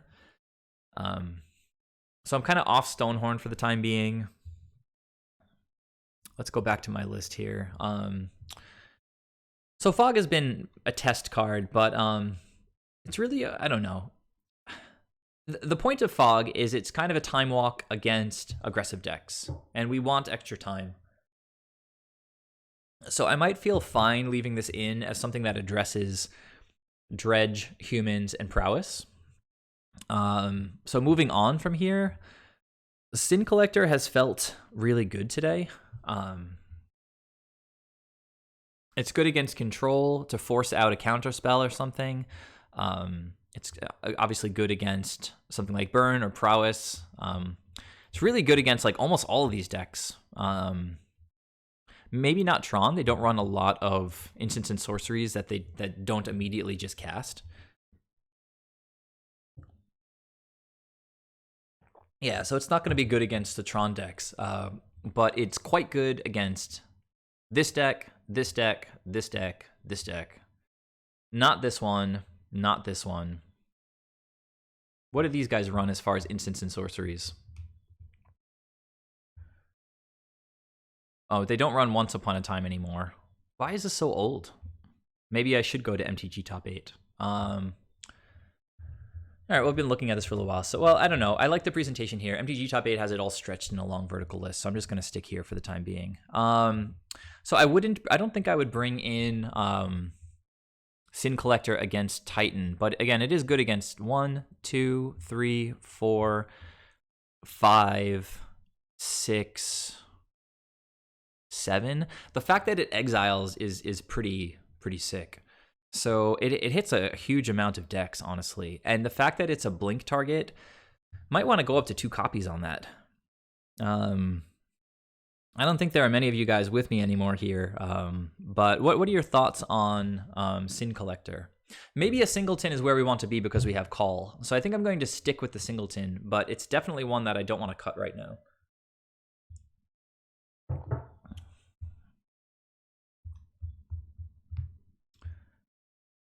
All right. So I'm not running Disdainful Stroke. I guess I came to that conclusion also. I do like Thoughtseize. The matchups that it's good in are as follows. Tron, maybe Jund. Tron, maybe Snowblade too. Yeah, it comes in here, here, here, here. Not here. Probably here. You take an Urza or something. Not Dredge. Maybe Humans, although the 2 life is kind of significant. It still seems probably worthwhile to nab one of their important creatures. Definitely here, not here. I guess definitely here.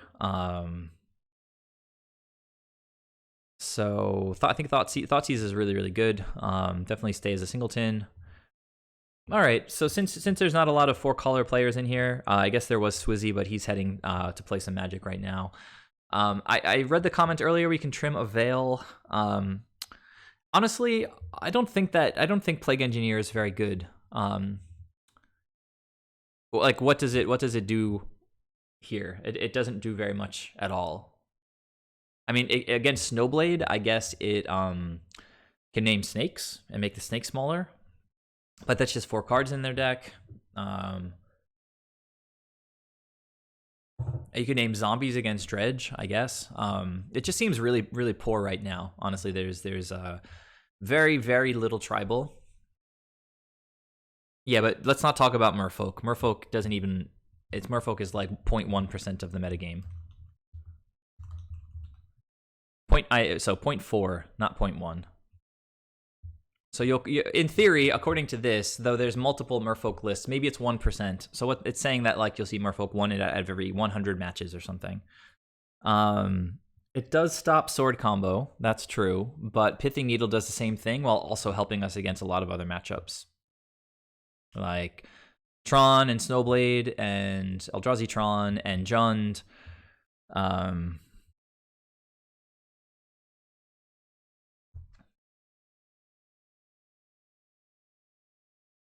Yeah, but we already have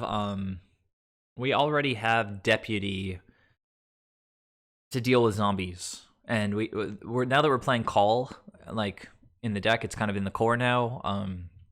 The fact that we can call for Deputy means that we don't have to worry about like playing narrow things like Plague Engineer to deal with Thopters.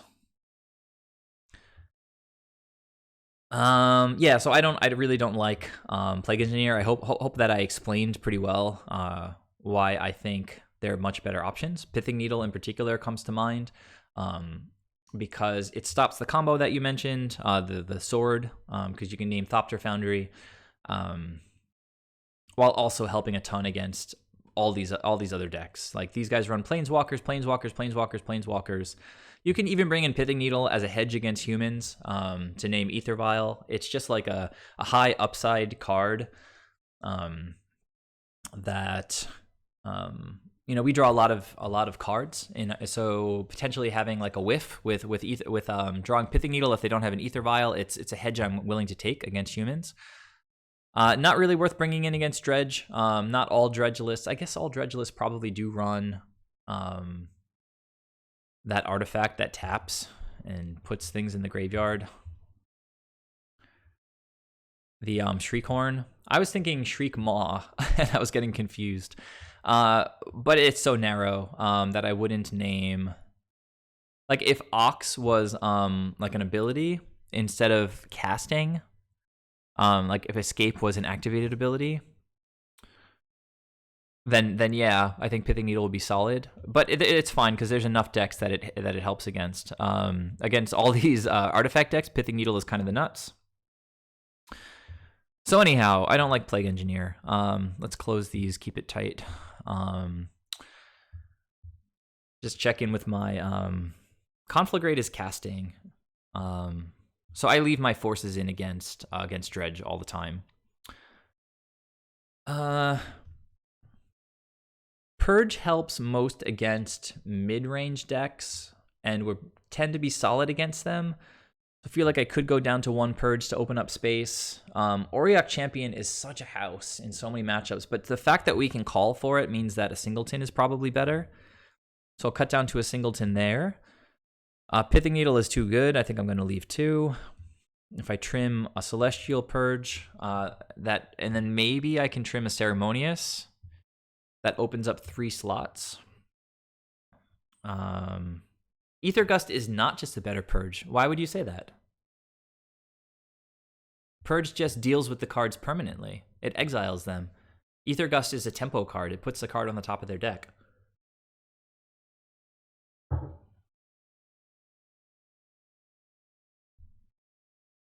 Yeah, I mean, sure. So it's better in one matchup, but I mean, Purge gets to deal with like Liliana's, gets to deal with I think that Ether Gust is red and green, right? So it does nothing against black, it does nothing against Death Shadow. Like one of the reasons I'm so good against Death Shadow is I've had 2 or 3 or 4 Purges in my sideboard at various times. I've won against Titan. I mean, I might have seen them 5 times and won 2 in the last few weeks, and won twice or something like that. I mean, it doesn't feel unwinnable. It's difficult, but you've got options. I mean, Unmoored Ego, you can always bring that back into 3 color, but I took Unmoored Ego out a while ago because it just felt bad without dorks, like to be able to ramp into it.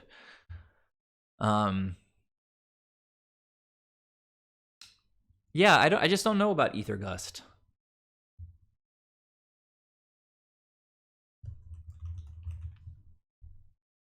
I mean, it's good against Uro. So in that sense, it might be good in my sideboard since I don't have a lot of paths. I mean, imagine Ether Gust like against Jund. I guess, it's decent. It's a tempo card, right? You do it on Renin 6, and they just get to play Renin 6. The card is a 2-drop. Like, who cares, right?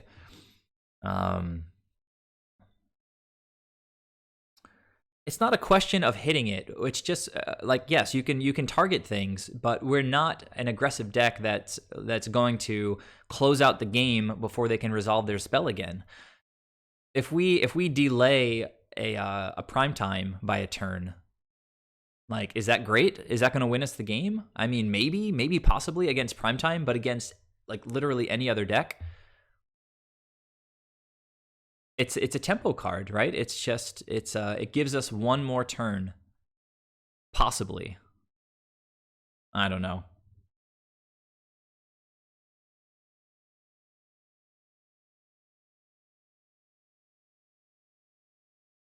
It's a decent thing, I guess, to be able to recycle, but wouldn't we rather just have? I feel like we'd rather just have. If you're talking about Titan, then Disdainful Stroke, right? It just answers it straight up. I guess you can bounce the Primeval Titan, but then it's already gotten 2 triggers. Yeah, okay, this goes through Cavern, right?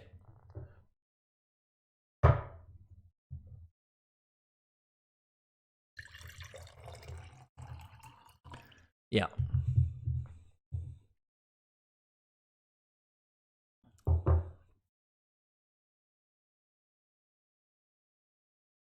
I'm just fine with Primetime being kind of a rough matchup. Like, we can go get Knights to blow up their Dryads. I've got trophies that can blow up their Valakites. We've got Deputy that can get rid of their zombies. And then as the game goes on, if we slow them down, we just time warp, right? And that's our plan. I don't want to dilute the sideboard with tempo cards. We're not running a tempo deck, and our deck really doesn't benefit from tempo very much, which is one of the big reasons I don't like Teferi in the main deck. Is you bounce a creature that the opponent has, it slows them down a bit, which can be good, but it's not always good. We're not in like Merfolk, where getting one more turn means you can swing for 16 damage the next turn. So anyhow, I definitely want to add an Ashiok. Too much chatter about this card to not have it in the sideboard right now. And I like the idea of Abrupt Decay. I might actually have to go buy those. I don't think I have them. And what were the other thoughts? Surgical. I do like the idea of Surgical. So maybe I'll add... I think I might have sold my Surgicals a while ago because they're so expensive. Hopefully the price has come down. All right, so I think I want to add to this list 1 Surgical and 1... What else was it? I just forgot again. I'm getting tired. A Surgical and an Abrupt Decay. Although Blood Moon seems pretty bomb too, honestly. Blood Moon seems like a main deck thing.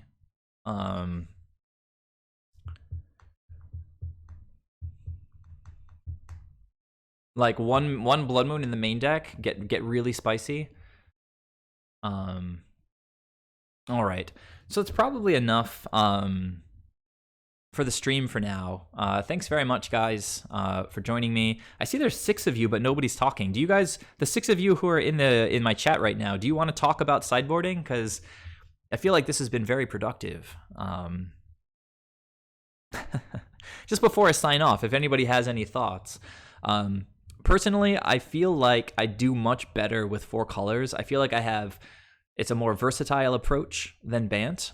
Gives you access to like a very direct win condition with Siege Rhino. Assassin's Trophy is a nice versatile spell, and then some cool sideboard stuff, but not that much. I mean, if Blood Moon wins us game 1, I'm fine with that, right? Like, that's what Blood Moon is all about, is like cheese-free wins. Then we've got two games after that to just win one of them. I feel like Blood Moon... I mean, look, we just looked at the metagame, and Blood Moon wrecks like everything except like one deck, right? I mean, wrecks. It gains us time, right? So 1, 2... Although these guys run the Astrolabe, so probably not this deck. So 1, 2, 3, 4... They run Astrolabe too, right? So 5, 6... 7. Does Blood Moon come in against Burn? Probably not. So basically half, if not a little bit more than half, of the top 2 tiers. I mean, there are going to be Astrolabe decks. It's like one of the top cards in the format right now, like literally number 2 behind Lightning Bolt. So you just don't bring in. You take Blood Moon out against those decks. But if Blood Moon is going to help against like the majority of the field, let's think about what I played today. I played against Mardu. I think Blood Moon would have wrecked them. I mean, maybe not. Maybe not. I think they had their basics, and we're giving them basics. So maybe not Mardu. And then Infect, they had their hierarchs, so maybe that wouldn't have worked too well. Anyhow, I guess Blood Moon, I don't know. It's like, it's tempting. Maybe it's really solid out of the sideboard, but I guess, do you bring it in against Dredge? I guess you do. It's very slow. Prevents them from casting things though, which is always good.